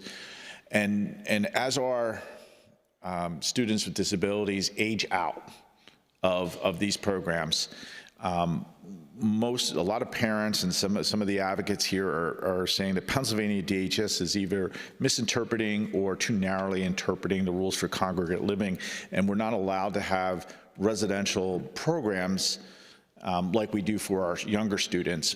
And as parents are aging, as less of these institutions are available for parents and options, you know, we have adults with disabilities that are becoming isolated, don't have a sense of community, and other states have programs that are, you know, very successful. And so I was wondering if you could comment on why Pennsylvania has such a strict interpretation. I understand we don't want to institutionalize folks, but we have a lot of good and successful programs out there like Camp Hill. We don't have it for these aging as kids age out, and we have a need. So can you talk a little bit about what we could do in Pennsylvania to change that? So Representative, I very much respect your question, but I'm going to respectfully respond that folks are incorrect in how they're interpreting the options that they have through ODP in terms of flexible living environments. We run the gamut from individuals who are living 1, 2, 3 people in a home, multiple folks in apartment buildings, more kind of group settings where there could be 4 or 5 people to larger, you know, kind of what you might think of as more institutional settings. We have settings that are rural on farms. We have settings that are more urban and apartment buildings in urban communities. We have so many settings, and there seems to be a misunderstanding of what is actually available. I do have to just point out one very important thing. Many families reference Camp Hill as a place that, you know, seems to provide wonderful care, and their children perhaps have spent years there. Camp Hill is not in our program. Camp Hill is not funded through Medicaid. It is not licensed by the Department of Human Services, and the families whose children are there are paying for it through other funds. They're not using Medicaid dollars. As these children become adults and move into waiver services, they are now receiving public dollars through public programs. And so it has to be expected that there is a slightly different set of rules around that because we're spending taxpayer dollars now, which Camp Hill is not. So I hear you, and again, we've spent a lot of time meeting with families. We're actually in the process of showing some families some locations that we hope will be exactly what they're looking for in terms of a setting that's with farm and more rural with peers. But underlying everything that we do here at ODP is an extremely robust engagement with this community. And this community has, the vast majority of folks in this community are very, very clear that they do not want individuals isolated. in gated communities or other things like that. So there's a little bit of tension there sometimes between some of the individuals. So what are the rules in terms of the residential options? It's not limited to 4 or 5 individuals in that setting? Yeah, I mean, there are... And are there rules about like how close those houses can be together? Mm-hmm. Yeah. Because that seems to be the restriction here. Yeah. And you're saying that's not the case? Let me give you some background on that. So CMS, Center for Medicare and Medicaid Programs, came out with a settings rule a number of years ago that said that settings should have these characteristics. People aren't isolated, they can have social interactions, things like that. They left it up to the states to decide how the state was going to implement those characteristics in that state. So here in Pennsylvania, a 5-year process was undertaken that concluded in 2019. There were multiple meetings, I think 60 stakeholder meetings. I mean, it literally went on for 5 years. All kinds of input resulted in our current set of regulations. And those were approved by IRC, and the comment was what incredible community involvement there was in developing these regulations. And that's what guides us. And so I'll give you just some very tangible examples.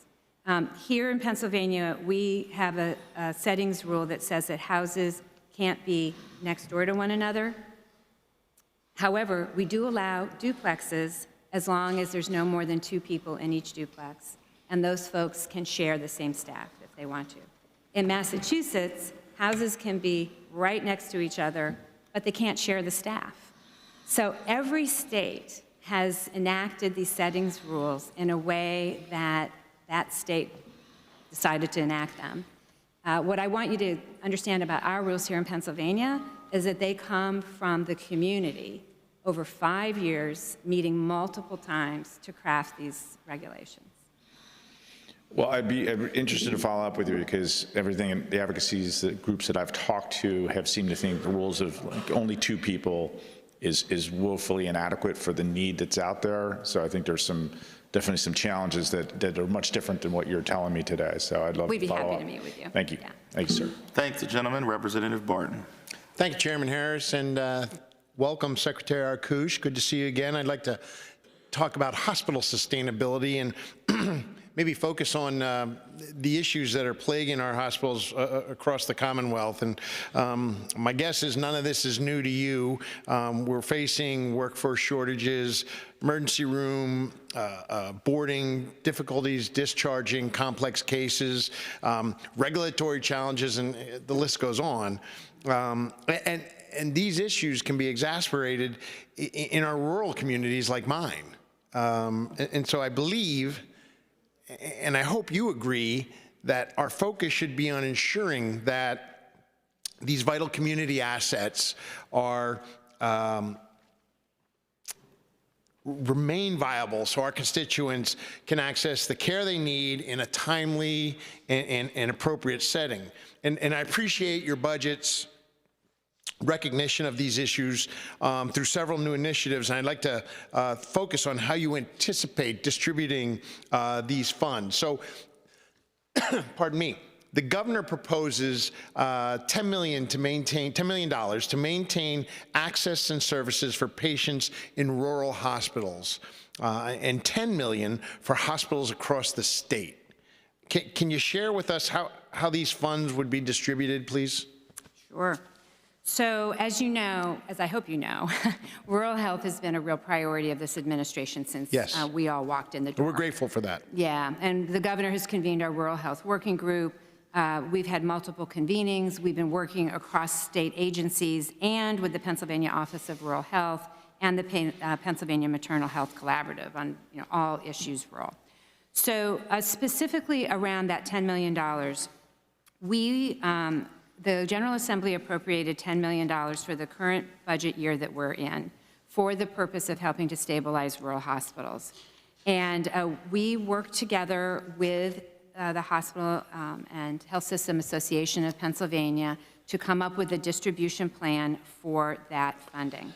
And that funding is allocated to hospitals in counties class 4 through 8, who all take care of Medicaid fee-for-service patients. There are 60 of them.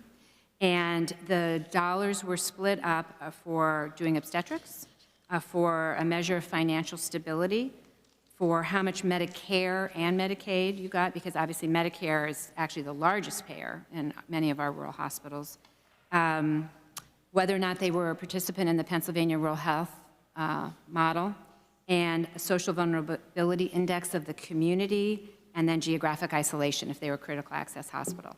And so that money is going to be going out sometime. We're just waiting for CMS approval of the final. Waiting for what? I'm sorry? CMS approval of the plan, because we were able to take that $10 million and draw down federal funds. So that $10 million is going to become $37.7 million that will be distributed to these hospitals.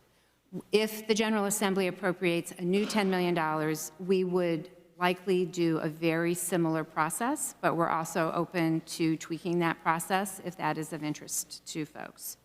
I also just want to point out that we have altered how our DISH payments are going out to rural hospitals, and we have turned them into state-directed payments, which allows us to also draw down federal dollars.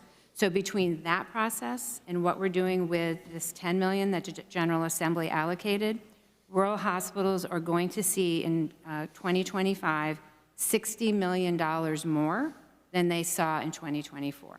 Thanks to the federal funding on top of that. Yeah, that combination and of the two. Interesting, because that leads me, Dr. Arkush, to my next question. The governor's proposing a new $20 million line item appropriation for patient safety and service for hospitals. And can you provide the clarification on what this appropriation would be used for and how that would be distributed? Yeah, so I touched on that earlier. The thinking behind those dollars is that it would allow us to have the ability to respond to hospitals that are having specific and acute issues, and particularly if it's going to affect patient access to services or other problems, some of which we've all seen around the Commonwealth in the last year. It would enable us to have some flexible funding to respond to certain situations that imperiled access to care. So would that $20 million be matched with federal funding as well? Most likely, we would not be able to match that. Okay, why would the governor propose an appropriation rather than investing? You just shared with us how we double our money when we use federal funding. Why would we do that? So the dollars that go out to hospitals using a formula that I just described to you, once we agree upon whatever the allocation formula is, any hospital that meets that criteria will get part of those dollars. So in this case, you had to be a hospital in county class 4 through 8, and then if you did obstetrics, you got some. If you did this, you got some. There was a whole plan. If you met the criteria, you got some of that money. The $20 million is intended to be a more flexible fund that can be used almost like a rapid response fund. If there's a particular crisis somewhere, we will have some flexible dollars that could be used to respond to ensure patient safety and continuity of care. It is possible that we'll be able to draw down federal dollars, but we'd have to look at it on a very case-by-case basis. Who are we trying to reach, and what, essentially, what criteria would they meet to allow us to federalize a payment? Okay, I'm out of time, but I appreciate your candid answers. Thank you, Chairman. Thank the gentleman, Representative Curry. Thank you, Chairman, and welcome, Secretary Arkush and team, and happy birthday to you. I wanted to, of course, go over the maternal health issues, and again, as Representative Mays said, thank you for all the attention that you put on maternal health and Black maternal health in the Commonwealth. The 2024-2025 budget includes an increase for the OB NICU appropriation in the amount of $7 million. The proposed budget maintains this funding but does not include any additional increase. So can you share how this increased funding in 24 and 25 has benefited the hospitals that have maternity and neonatal services?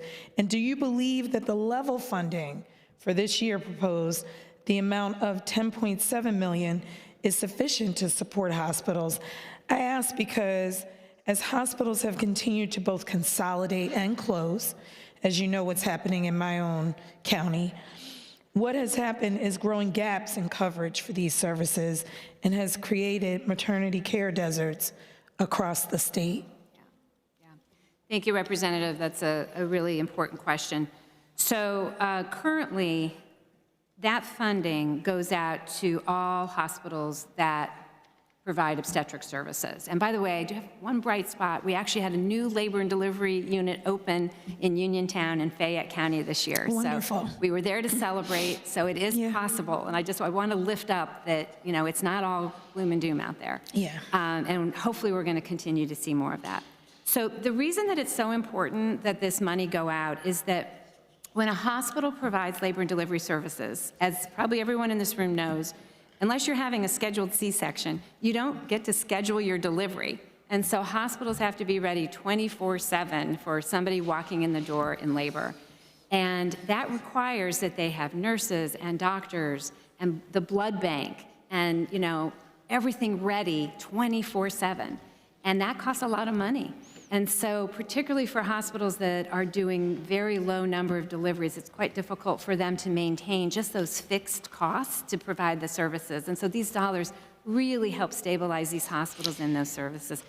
As we roll out the Maternal Health Strategic Plan, which hopefully we'll have public in about a month, 6 weeks, we will continue to build on that work and have a comprehensive, tangible set of plans.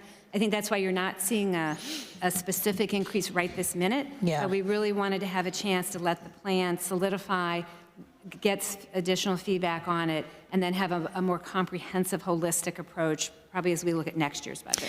Thank you, Secretary. And what can we do as a General Assembly here to ensure that there is adequate access to maternity and neonatal care services across the state? I know you're working very hard on that. I just want to hear what your thoughts are for us. Well, you know, number one, I think we have to appreciate the providers that are doing this very, very difficult work. We have to continue to support programs that repay loans and things like that. You know, for a physician to go to a rural community and only do, you know, a relatively modest number of deliveries in a year, maybe 100, they're not going, I mean, I hate to make this dollars and cents, but they're not going to make enough money doing that to pay back their loans. I mean, it's just that simple. And so these loan programs are essential in all parts of the Commonwealth. We need to keep an eye on what's happening with liability insurance for practitioners. And we need to continue to make more opportunities available for people like birthing centers. We visited some very successful birthing centers, right? And we don't have very many in the Commonwealth. And I hope that we can find ways to continue to support those opportunities as well. For many patients, that's a great option. Yeah, that's great suggestions. And I just want to thank you again for all the work that you're doing around maternal care. We know the numbers are still pretty steady, and we're waiting for that report. But I just want to thank you and just remind everyone that we know that this maternal health issue is being looked at in the rural sense where access is, but we also know that in suburban and even urban areas, access is an issue, and it does matter when trying to figure out solutions. Thank you, Secretary and Chairman. Thank the gentlelady, Representative Nelson. Thank you, Mr. Chair. Madam Secretary, looks like maternal health and maternity deserts are definitely a strong theme of today, and they really have been throughout the appropriations process. We were extremely disappointed to hear the Department of Transportation's response to maternity deserts when they said they could use rideshare in order to make it to the hospital. I think mothers across the northern tier would, and fathers and families would disagree with that approach. But following up on the representative from Schuylkill County, his questions about the 10 million or the 20 million, if that $10 million, which gets approved and federally brings back 37 million, how much of those dollars are planned to go specifically to the 9 counties where now we are not able to offer any maternity services at all? Mm-hmm. So that is something that we can discuss. As I mentioned earlier in the the 10 million that was appropriated for this state fiscal year. Yes, Madam Secretary. Yeah. I gave you the formula. Because last year we had a few counties. This year we now have 9. If the federal dollars are approved, how much money will go to those 9 counties? Because I imagine there is a plan in place. So we have options, actually. This is not cast in stone. So we could use the same allocation formula that we're using in this year right now, assuming that CMS approves it. And we can be happy to get you the details on what that formula looks like. Yes, that would be wonderful. And we have the opportunity next year, if you all approve these dollars, to adjust that formula in some way. So we'd be happy to have those conversations. The frustration that we're seeing now, families in Cameron, Clarion, Elk, Forest, Greene, Juanita, McKean, Sullivan, Wyoming. So there's not a solid dollar commitment that... Don't misinterpret what I'm saying. I'm saying we have not pre-spent those dollars. So if we are very open to having that conversation with you about how we can create a formula for those dollars. Okay, that's wonderful to hear. And I'd like to shift, or just one last question in that maternity area. Do you feel it is the lack of dollars? I'm hearing it is the opening of venue, which has really caused these hospital systems to step away from providing services. I'm sorry, the what? The opening? Venue shopping, the ability to sue in any county. I think it was August 22, they made the decision, and that just happened 2023. It was allowed. My understanding now that you can sue in any county, which was, recently eliminated, that maybe is a bigger driver than the money. So let me unpack that, because there's a couple of things there. So on the venue shopping issue, which I lived through when I was practicing, when it was first put in place in the early 2000s. It was the Rendell administration, I think. What the venue shopping allows is, I'm going to use UPMC because they have a number of rural hospitals. I know we'll have to maybe have well, you can't just go anywhere. You could, if you gave birth at a hospital that was UPMC, then you could move the lawsuit to Allegheny County. I think the question was, do you feel venue is contributing to the maternity health deserts? I think that low numbers of deliveries, decreasing birth rates. We have data that 15% there's 15% fewer women of childbearing age in rural counties in Pennsylvania than there were 15 years ago. And what it costs to maintain a labor and delivery unit 24/7, that is far more relevant than the potential impact of venue shopping. Well, I think last year record was about 1,800 babies across those counties, so that's a lot of babies. Shifting in the last part of my question, I do want to thank Deputy Secretary Hopalm for the work in the able-bodied worker space. We really see this as an opportunity. I know about 34 members, including Chair Heffley, had reached out with a letter requesting that Pennsylvania not waive work requirements for what is now 160,000 workers. But the department went ahead and waived those requirements. For how many years has Pennsylvania been waiving the federal work requirements? So we follow a very strict set of federal guidelines for waiving requirements. And from what we can tell, we go back to at least 2009 in various regions of the state following this federally prescribed process. Usually, in order to be eligible for it, there is a federal threshold that has to be met for a lack of sufficient jobs in order to get that waiver. Okay, and I see we're out of time. Mr. Chair, we'll request the opportunity to follow up this afternoon. Absolutely. Thank you, gentlemen. Representative Bellman. Thank you, Chair, and thank you, Secretary, for being here. In 2023, it was noted that we had 211 young people that were at a detention facility in West Philadelphia, a juvenile detention facility in West Philadelphia, and the facility could really only hold, it was licensed to hold about 184 people. So I just wanted to see what has your department done since then to kind of solve issues like this around the Commonwealth? Well, first of all, I just want to let you know, thank you for the question. The census at Philly JSC yesterday was 136, well below. And they have been below their allowed census now. We're in our 7th, going on 8th month, I think. This was a very complex situation. So first of all, counties are responsible for detention of youth prior to adjudication. And what was happening when we walked in the door 2 years ago was that there were a number of youth in Philly's detention center that were awaiting placement with the state. Judges make the decision about where these youth go, not us. We have no say. If a judge adjudicates a youth to us, we must take them. And due to a whole bunch of reasons, some related to COVID, some related to facilities closing down, there were not enough state secure beds for these youth. So over this past 2 years, we have methodically increased the number of beds that we have available in our youth centers. And we've also been working very, very closely across the system, and with Philly in particular, because Philadelphia County judges are unique in that they are adjudicating youth to time commitments. This is a result of a policy that the Philly District Attorney began, which we are not in disagreement of. It's an effort to keep youth out of the adult system, which we support. The problem arose that nobody told DHS that they were going to be doing this. This was actually right before we all got here.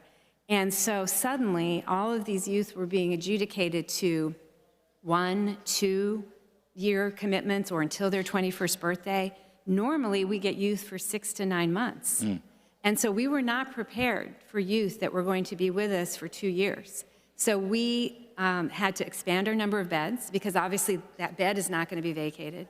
And we have been very quickly building an entire set of services for these youth because we take this responsibility very, very seriously. We want to set these kids up for success when they leave our care. And so we've been doing all of those things simultaneously. And happily now we have increased our capacity. Philly JJC has been below capacity now for months. And we're doing a job I'm very proud of in caring for these youth that are adjudicated to our care. Thank you for that. And I know the Southeast Treatment Unit opened in July of 2024. Can you provide an update on how this new facility is doing? Yeah, it's been doing well. I think we have about 25 youth there now. And then the other half of it's being renovated, and it will open up in the next few months. And I believe we have a capacity there of about 40 or 45. All right. And is there anything else that the General Assembly can be doing to help out in this area? You know, we're very interested in looking at this problem much more holistically. We are focused on prevention. I would love to put our youth centers out of business. And I think, you know, we should be working together on what can we do around diversion and after-school programs and, you know, all these things, making sure kids have enough to eat, right? And they have a stable home to live in. These are the things that we know make a huge difference in whether or not a kid becomes justice involved in the first place. And we would love to work with you on some of those things. Awesome. Thank you. And thank you, Chair. Thank the gentleman, Representative Warner. Thank you very much, Mr. Chairman. Madam Secretary, thank you for joining us here today. Madam Secretary, in your submitted testimony, you detailed that recoveries and avoidances for fiscal year 23-24 totaled more than $490 million of Medicaid funds. Could you please provide examples of the type of fraud your department prevented or recovered? And is there anything that we can do legislatively to further assist your efforts? Sure, I'd be happy to do that. Thank you for the question. We take our responsibility of being good stewards of the taxpayer dollar very, very seriously. and our Bureau of Program Integrity and Third-Party Liability leads that work. So as you mentioned, they have realized more than $490 million in recoveries and cost avoidance for state fiscal year 23-24. This is an increase of more than $27.4 million over state fiscal year 22-23. So the Bureau of Program Integrity has recouped or avoided $51.8 million, and the third-party liability group has recouped, or really avoided in most cases, the bulk of that at $438.5 million. Let me explain what that is, because it's very important. Medicaid is always the payer of last resort.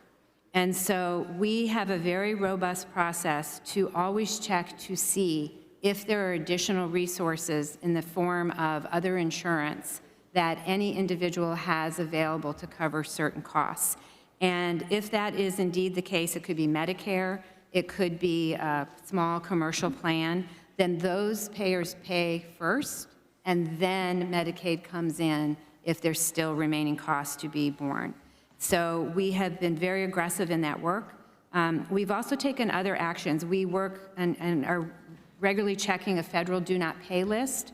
If you're a provider that's a bad actor, you can end up on the federal do not pay list, so we make sure that we don't send funds to a provider like that. We have a process where recipients who appear to be doctor shopping and trying to get medications or other things, we can require them to see one provider and one provider only, and we will only cover them to see that provider. And then we fully implemented fraud capture, which is a kind of an oversight system that uses AI that helps to flag data outliers and activity that could appear fraudulent, and literally pings us to say, take a look at this. So we've got a very robust, comprehensive set of work going on. Okay, shifting gears just a little bit to talk about EBT card fraud. I'll circle back to that. I'm going to respectfully say theft. It is theft. So I'm actually not going to talk about theft. Oh, okay. This is something that I brought up multiple years in this hearing, and the reason I do it is because I have legislation. Probably heard this before. So right now, a person that is eligible to receive benefits from an authorized representative, this is done when there's an individual who may have a disability and can't use the card themselves, right? So they appoint an authorized representative to use this card. However, in Pennsylvania, that authorized representative, to this day, is still precluded from investigation and pursuing. The OIG cannot, Inspector General is precluded from investigating and pursuing criminal charges against authorized representatives because DHS does not require them to review and sign the same information as the card holder.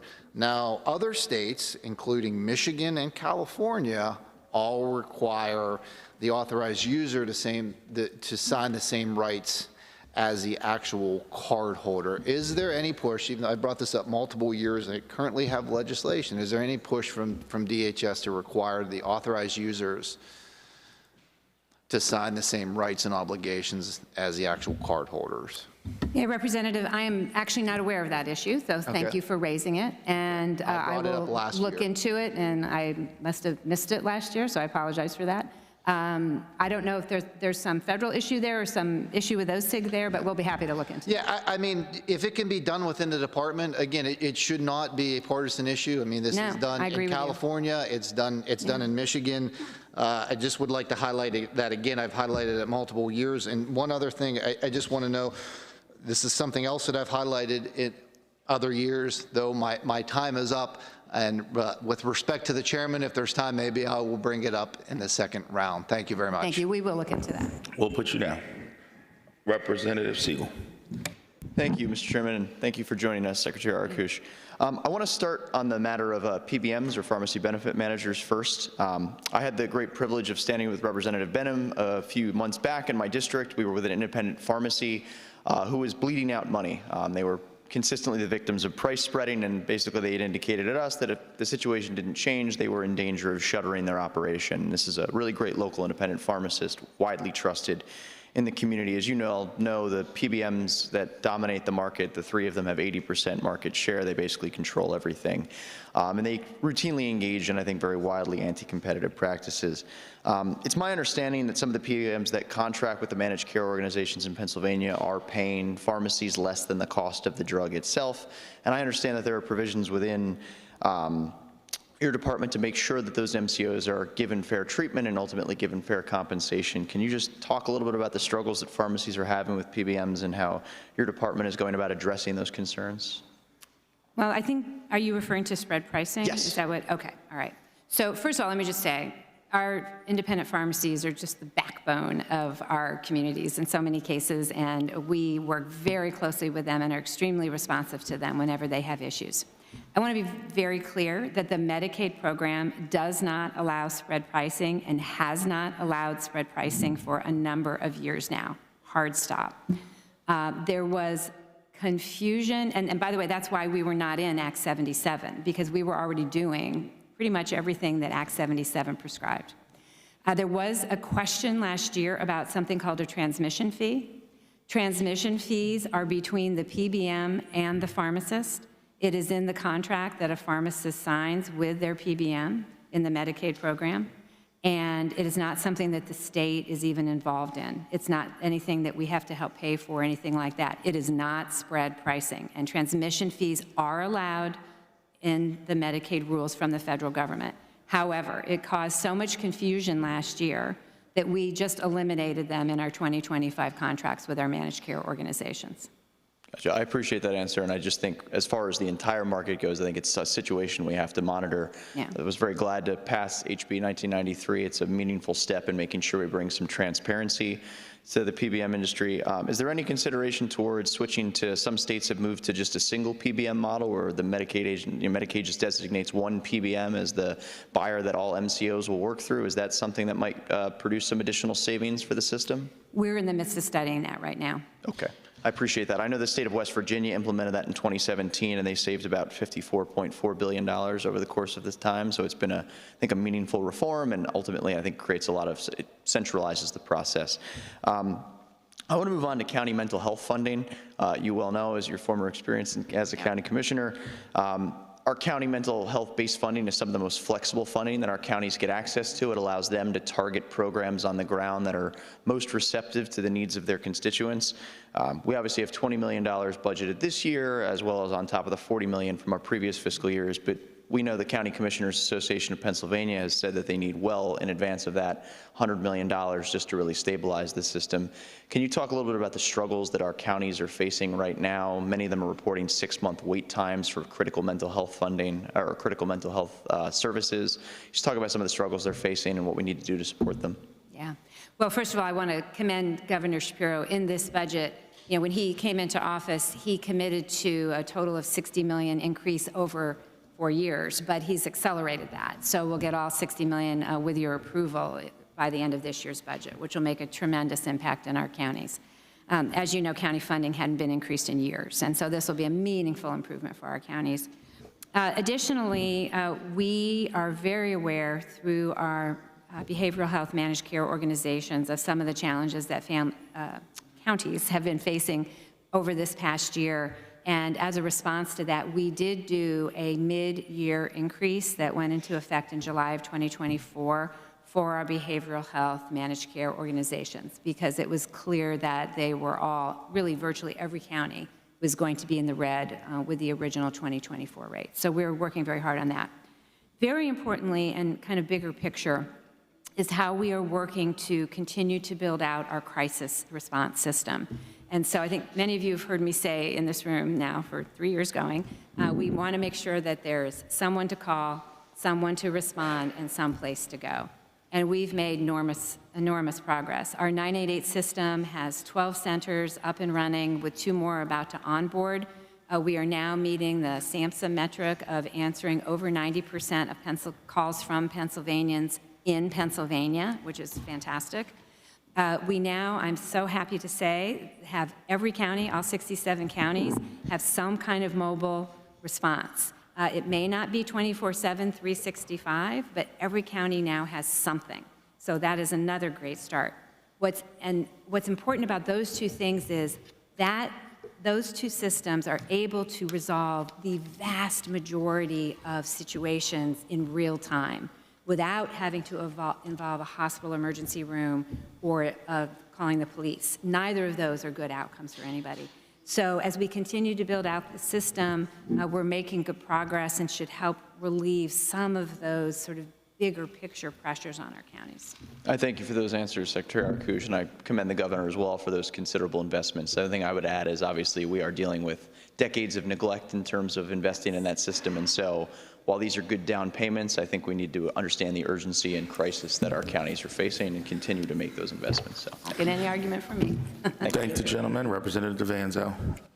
Thank you, Chairman Harrison, and thank you, Secretary, for being here today. During the governor's budget address, he stated that he wanted to direct the budget secretary to conduct a comprehensive review of every program we offer in the Commonwealth and identify inefficiencies, areas that we could improve on. I do understand that the DHS was not part of that, correct? Have you had any talks with the budget secretary or the governor, maybe in the future, to look into this? Oh, we're happy to look into it. And I'd be happy if you're interested in sharing with you some of the efficiencies that we already have ongoing. I'm not going to wait for anybody to ask me to be efficient with taxpayer dollars. Right, perfect. I appreciate that answer. And the reason I bring that up is I want to address the wait times. I got a constituent. Sorry, the what? The wait times. Okay. Whenever someone calls, constituent calls. 3 months for a CHIP application. And then whenever the application gets in, there's more questions. Now we're down the road. I have one here, 34 days for a lady that was expedited. When my office reach out to the Legislative Affairs, how long should it take to get an email responded to? Well, we try to be as efficient as we can in responses to legislators. My team gets a little over 100 requests from legislators every single day. And we just this week are fully staffed on that team. So I will just apologize up front if you did not get a timely response on something. It's something that we strive to meet every single day, and we beg everyone's understanding that when you're getting over 100 inquiries a day, sometimes we don't get back to everybody as quickly as we would like. So in this one issue, it took about 10 days to get a response on. Yeah. Well, I apologize for that. That is definitely not the standard that we are aiming for. Okay, well, that's a great answer. But when a constituent comes in, it's almost embarrassing because there's nothing I can tell them. You know, they're in the office crying, Medicaid's running out, but I will share with you, and I think it's really important given the examples that you gave, our current statistics, Medicaid, it's taking 13.7 days for applications to be approved, waivers 17.7, nursing home 16.1 days, SNAP 8.2 days, TANF 14.5 days. So we've taken this issue very seriously, Representative, and I think I've got the data to show that. Okay, appreciate that. One of the previous speakers had mentioned about the federal funding freeze from President Trump, and you responded that that's insane. But with these slow responses we're getting on, isn't that why he's kind of freezing this funding? Hey, let's pump the brakes here and see exactly what's going on here, right? I mean, this agency is in the times, it is at some point in time we have to hit the brakes and dive back in. How many of your employees are in the office? How many are working remotely from home? Representative, if you are equating a slow response time to one of your inquiries to anything to do with cutting Medicaid for 3 million Pennsylvanians, I don't think those two things are in any way, shape, or form equivalent. Well, when I got constituents coming into my office, I'm going to listen to my constituents. In terms of our telework, full-time telework, we have 1%, which is 203 employees. In terms of part-time telework, it's 37% of our staff, which is 4,998. And no telework, 62%, which is 8,508 employees. Is there a quality control that oversees the telework? Is there a weekly, monthly? And if there is, can you touch on that a little bit? Yeah, it's really real time. Most of the folks who are primarily working on telework are folks in our county assistance offices, and they are literally processing claims and doing that type of work. Sometimes they're answering phone calls, And all of that is literally, we have computer systems that are observing it in real time, to the extent that when we see work building up in one part of the state, if we're able, we can sometimes shift work to a different call group in another part of the state to keep things moving. So we're very, very much monitoring folks working from home. Right. Appreciate your answers. Thank you. Thank you, Chairman. Thank the gentleman. Representative Fleming. Thank you, Chairman. Good morning, Secretary. Morning. So last year, I brought up performance-based contracting within the IDA sphere, and I want to revisit that because, you know, I did ask about it. It was scheduled to launch. I asked about it before it launched. It did launch this year. You know, one of the things I asked about was, could it have been a pilot program, perhaps? And you know, the answer was, well, it's only in one sector, but it happens to be, residential happens to be the largest sector of this kind of work. So DHS went live with the performance-based contracting in January, and since that time, there have been several adjustments to the PBC metrics and processes. Can you clarify the rationale behind these changes and adjustments and how they align with consistency and a fair regulatory approach with PBC? Sure. Yeah, I would offer that the adjustments that we've made, Representative, have been based on input from the providers who are being asked to meet these new metrics. And so we have worked very, very closely with them. It's been a very iterative process, multiple public meetings with them. We adjusted our start deadlines to accommodate them, and we have taken their feedback very seriously.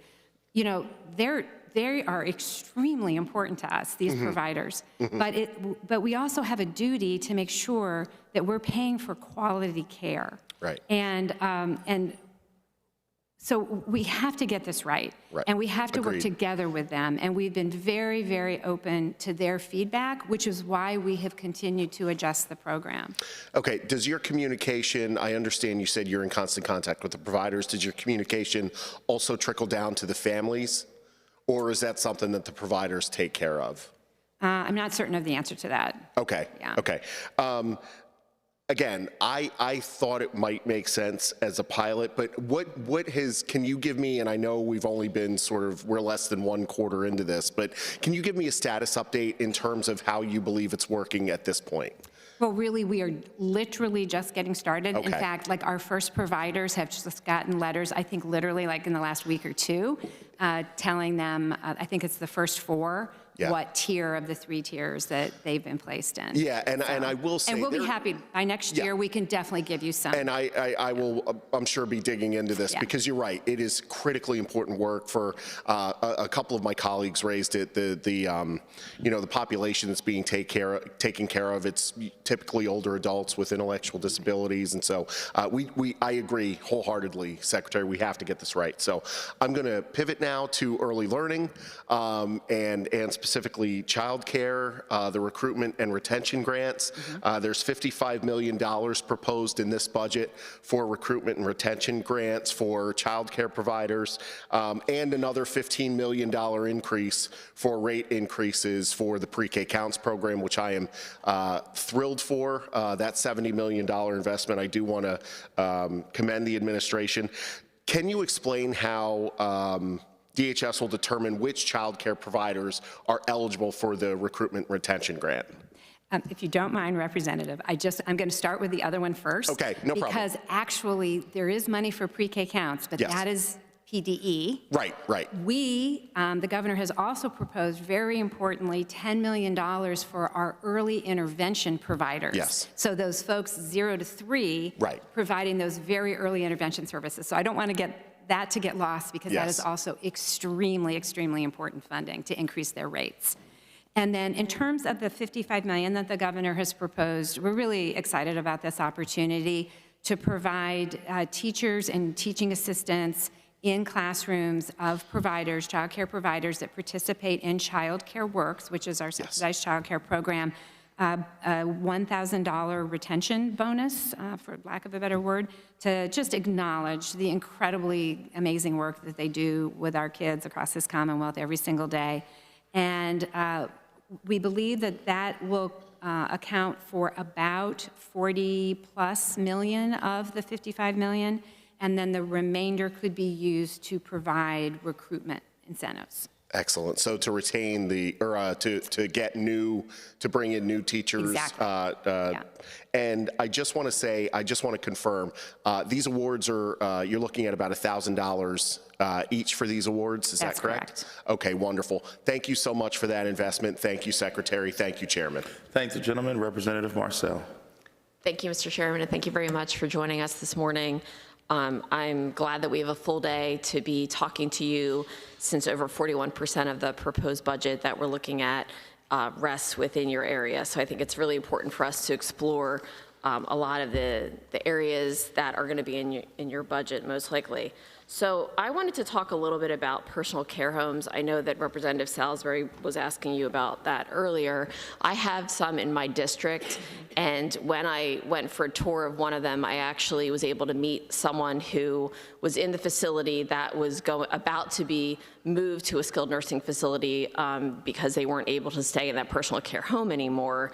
And there was a lot of concern by that family that the outcome would be negative for that person because they would be in a new environment, they were in a memory program. Like there were a lot of concerns by that family. And so I just want to talk about that because I think it's really important for our seniors and our outcomes throughout the state for them. So as a follow-up to Representative Salisbury's question, so because the allocation for SSI funding hasn't been sufficient, and there hasn't been an increase in more than 15 years, since 2021, 106 personal care homes that have been caring for low-income seniors across the Commonwealth have closed. So my question for you is, when those are closing, what happens to those seniors? You know, where do they go? Do you have any information or data behind that? Yeah, I appreciate that question, Representative. This is something that we do keep a very close eye on. And again, this is all part of, to your earlier story that you shared about your constituent, people want to stay in the community if at all possible, and we share that with them. And so we obviously keep a very close eye on what's happening here.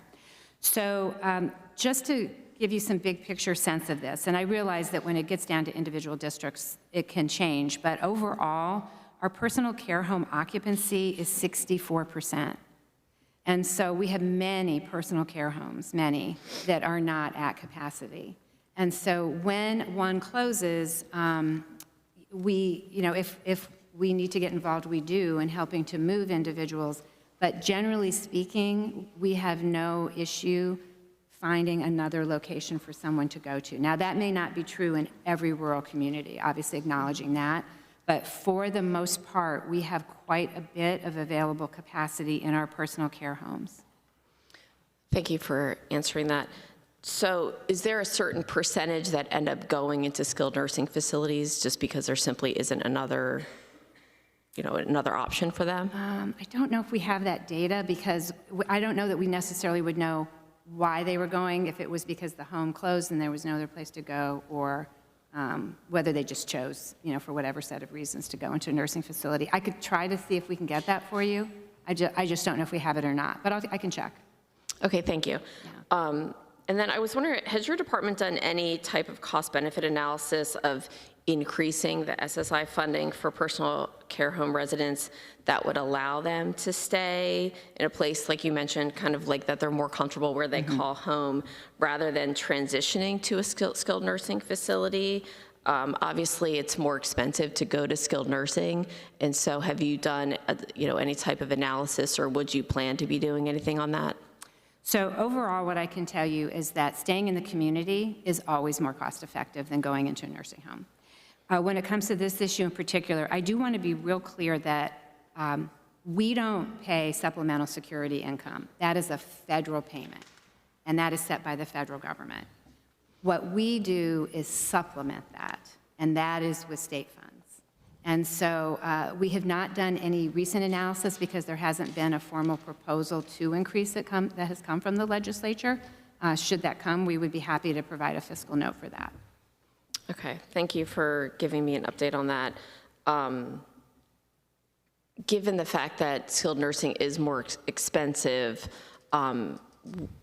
would it be helpful if we're looking at, your budget and like some of these line items, would a study like that, if the legislature was asking you to do that, would that be something that you would receive well? Is that something you think would be helpful? Sure. I mean, we can do that at any time. Like if you wanted us to consider, for instance, just hypothetically, increasing the amount of supplemental payment that we provide by X percent, we can easily do that analysis for you. And then we can compare that to what the cost would be for an individual who went into a nursing facility, for instance. Thank you. And with that, just to finish, because I know I have to end, is that something that you would have to be asked for by us via legislation, or could we just request that through your agency? Oh, you could just request that, I think. I mean, it's easier for us if there's actually like a co-sponsorship memo or some general outline of what the legislation would look like, so that we can make sure we do the correct analysis. So that just makes it easier for us. But we can probably do a general idea of it. Okay, thank you very much. Yeah, I'm also going to add that we did increase the state supplement for personal care homes in January of '23. So there's not a 15-year gap that hasn't been addressed. Okay, thank you. Thank the gentlelady. Representative Kozarowski. Good afternoon, and thank you for being here, Dr. Akush and your team. Going further down on the list of questioners, a lot of my questions have already been asked, and specifically, Representative Barton did ask about the monies that are set aside for struggling hospitals, and specifically that distribution plan and how you would, determine which hospitals would receive support. But I wanted to drill down just a little bit more and ask, about the accountability and and what, if any, accountability would be imposed upon hospitals that receive these funds in terms of either transformation to a more sustainable financial model, enhancing patient access, reducing patient costs. And I think about maybe, like as an example, something more transparent with hospital charitable programs. There's lots of different, this is a huge ask, right, for these hospitals. They're struggling throughout the Commonwealth. We hear about mergers and closures, urban and in rural areas. So, the support is greatly needed and appreciated, but I just wanted to know what your thought process was with the accountability part. Yeah, I think, if the premise of your question is, if the General Assembly approves these dollars, we want to make sure they are well spent, right? These are taxpayer dollars that we want to put to good use to save our most struggling hospitals. And I'm just going to take a moment here to talk about private equity and the governor's call to really put some constraints on private equity in our Commonwealth when it comes to hospitals. We have seen, and I know you know well, several instances over the last year of hospitals that are failing, largely because of private equity. Private equity purchasers have come in, they have bought a hospital system. Very shortly after, usually within the first year, the principals sell the land that the hospital is sitting on to a real estate investment trust. The principals get all their money out, and then it's the hospital that never had to pay rent. And by the way, they do this to nursing homes too. Now has to pay rent for the land that they've been sitting on for decades in many cases. It has been an enormously frustrating situation. And so what I can say to you is that should the General Assembly approve these dollars, they would not be used to the benefit of private equity. Good to know, and you are right. Right in my district in Scranton, Pennsylvania, we are, I'm consumed with what has happened to our community hospitals because of private equity. I call it criminal, what has happened. And truly what is going to happen is the constituents, the patients, as Representative Tara Khan said. We kind of use that word quite a bit, constituents versus patients, because we are in the healthcare professionals here.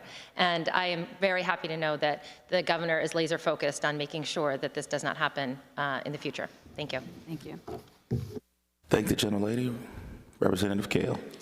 Thank you, Mr. Chairman. Thank you, Madam Secretary, for being here today. I will try and be quick here. I know the hour is getting a little bit late. There's been a lot of discussion in the news lately regarding waste, fraud, and abuse, and I think it gets a little bit too politicized, especially at the national level, but there are real measures going on around the country, not at the federal government level, but at state levels regarding benefit integrity. basically just making sure that the people that are supposed to be getting the benefits are in fact the ones that are actually getting the benefits. And I know states like Florida and Ohio and others have made certain reforms that have saved significant dollars and at the same time ensured that the benefits were going to the right place. I'm curious, what are some things that we could do as a legislature to make sure that the benefits are going to those within the Commonwealth that are supposed to receive it and not going to places that aren't? Are there any type of policy changes that we could make to make sure that we're doing this better? Well, I don't know if you heard my response to a similar question a few minutes ago, but our Bureau of Program Integrity has recouped or prevented from going out over $490 million in the last state fiscal year. And we do that through a number of efforts to make sure that providers are good providers, that there's not another payer available, and that the work is the work that was actually done. When we evaluate people for benefits, we check 12 data exchanges, and I'm happy to go through the list, but we probably don't have time. But we use those 12 data exchanges to verify benefit eligibility. It includes data on wages from the IRS, lottery winnings, unemployment compensation, data from L&I on who's working and who's not, Social Security benefits, incarceration, long list of benefits there. So when we're actually determining eligibility in the first place, we go to enormous lengths to make sure that that person is indeed actually eligible. Another place where we are putting a lot of attention is something called electronic visit verification. You've been hearing me talk about all morning that people are living in the community and by choice who would otherwise be in nursing homes. And they're able to do that because people come to their homes and help care for them. And it's extremely important that we make sure that those visits are accurately documented and that people aren't trying to say, oh, I was here and here at the same time. And so we are building a very robust electronic visit verification system. We are in the midst of procuring a new system that will allow us to require that every home care worker has a unique identification number, and then that will become part of every one of those visit verifications. So we can add that extra check to help reduce any attempt at kind of double billing there. So we are every day thinking of new ways to help make sure that every taxpayer dollar that we have, and I take this extremely seriously because, as has been pointed out, DHS has a considerable amount of the budget, about 41%. I take this extremely seriously, knowing the enormity of the role that I have in this seat. And we're always open to other suggestions. If you have heard of something that you think we're not doing, and we're not, we'll be happy to look into it. And I appreciate the effort that you've put into this, because it is important. It is a massive part of our budget. And I think for our constituents, we need to make sure that we're spending these dollars appropriately. But I was curious, is there anything from your perspective that we as a legislator could be doing to help you to ensure that you have all the resources, to ensure that the rules are in place, that these benefits are actually going to the people that they should be going to? I appreciate the work that you have done and are doing, but is there anything more that we could be doing to make sure it's even better? Yeah. I do think, and this has actually come up with this SNAP skimming of benefits, this theft of benefits that we've been talking about all morning. We don't have the power to investigate. And so I think that making sure that the Office of the State Inspector General and our state police and others have the resources that they need to do these investigations, we refer constantly to OSIG. In fact, OSIG would tell you that about 90% or so of the folks that they catch committing Medicaid fraud or one of our benefit fraud of one of our benefits are people that we've referred to them. And then there's also a hotline, so they get, or a tip line, so they do get some calls in through the tip line. But we're sending them stuff constantly, and I want them to have enough resources to actually do all these investigations. Well, thank you, Madam Secretary, for being here today and for your testimony. Thank you, Mr. Chairman. Thank you, gentleman. Representative Guzman. He waves off, and with that, we are going to stop here for the morning. We have a whole list of questions and questioners for the afternoon. So we're going to break here. We're going to come back as close to 1:30 as possible, and we'll start back up with our budget hearing for the Department of Human Services.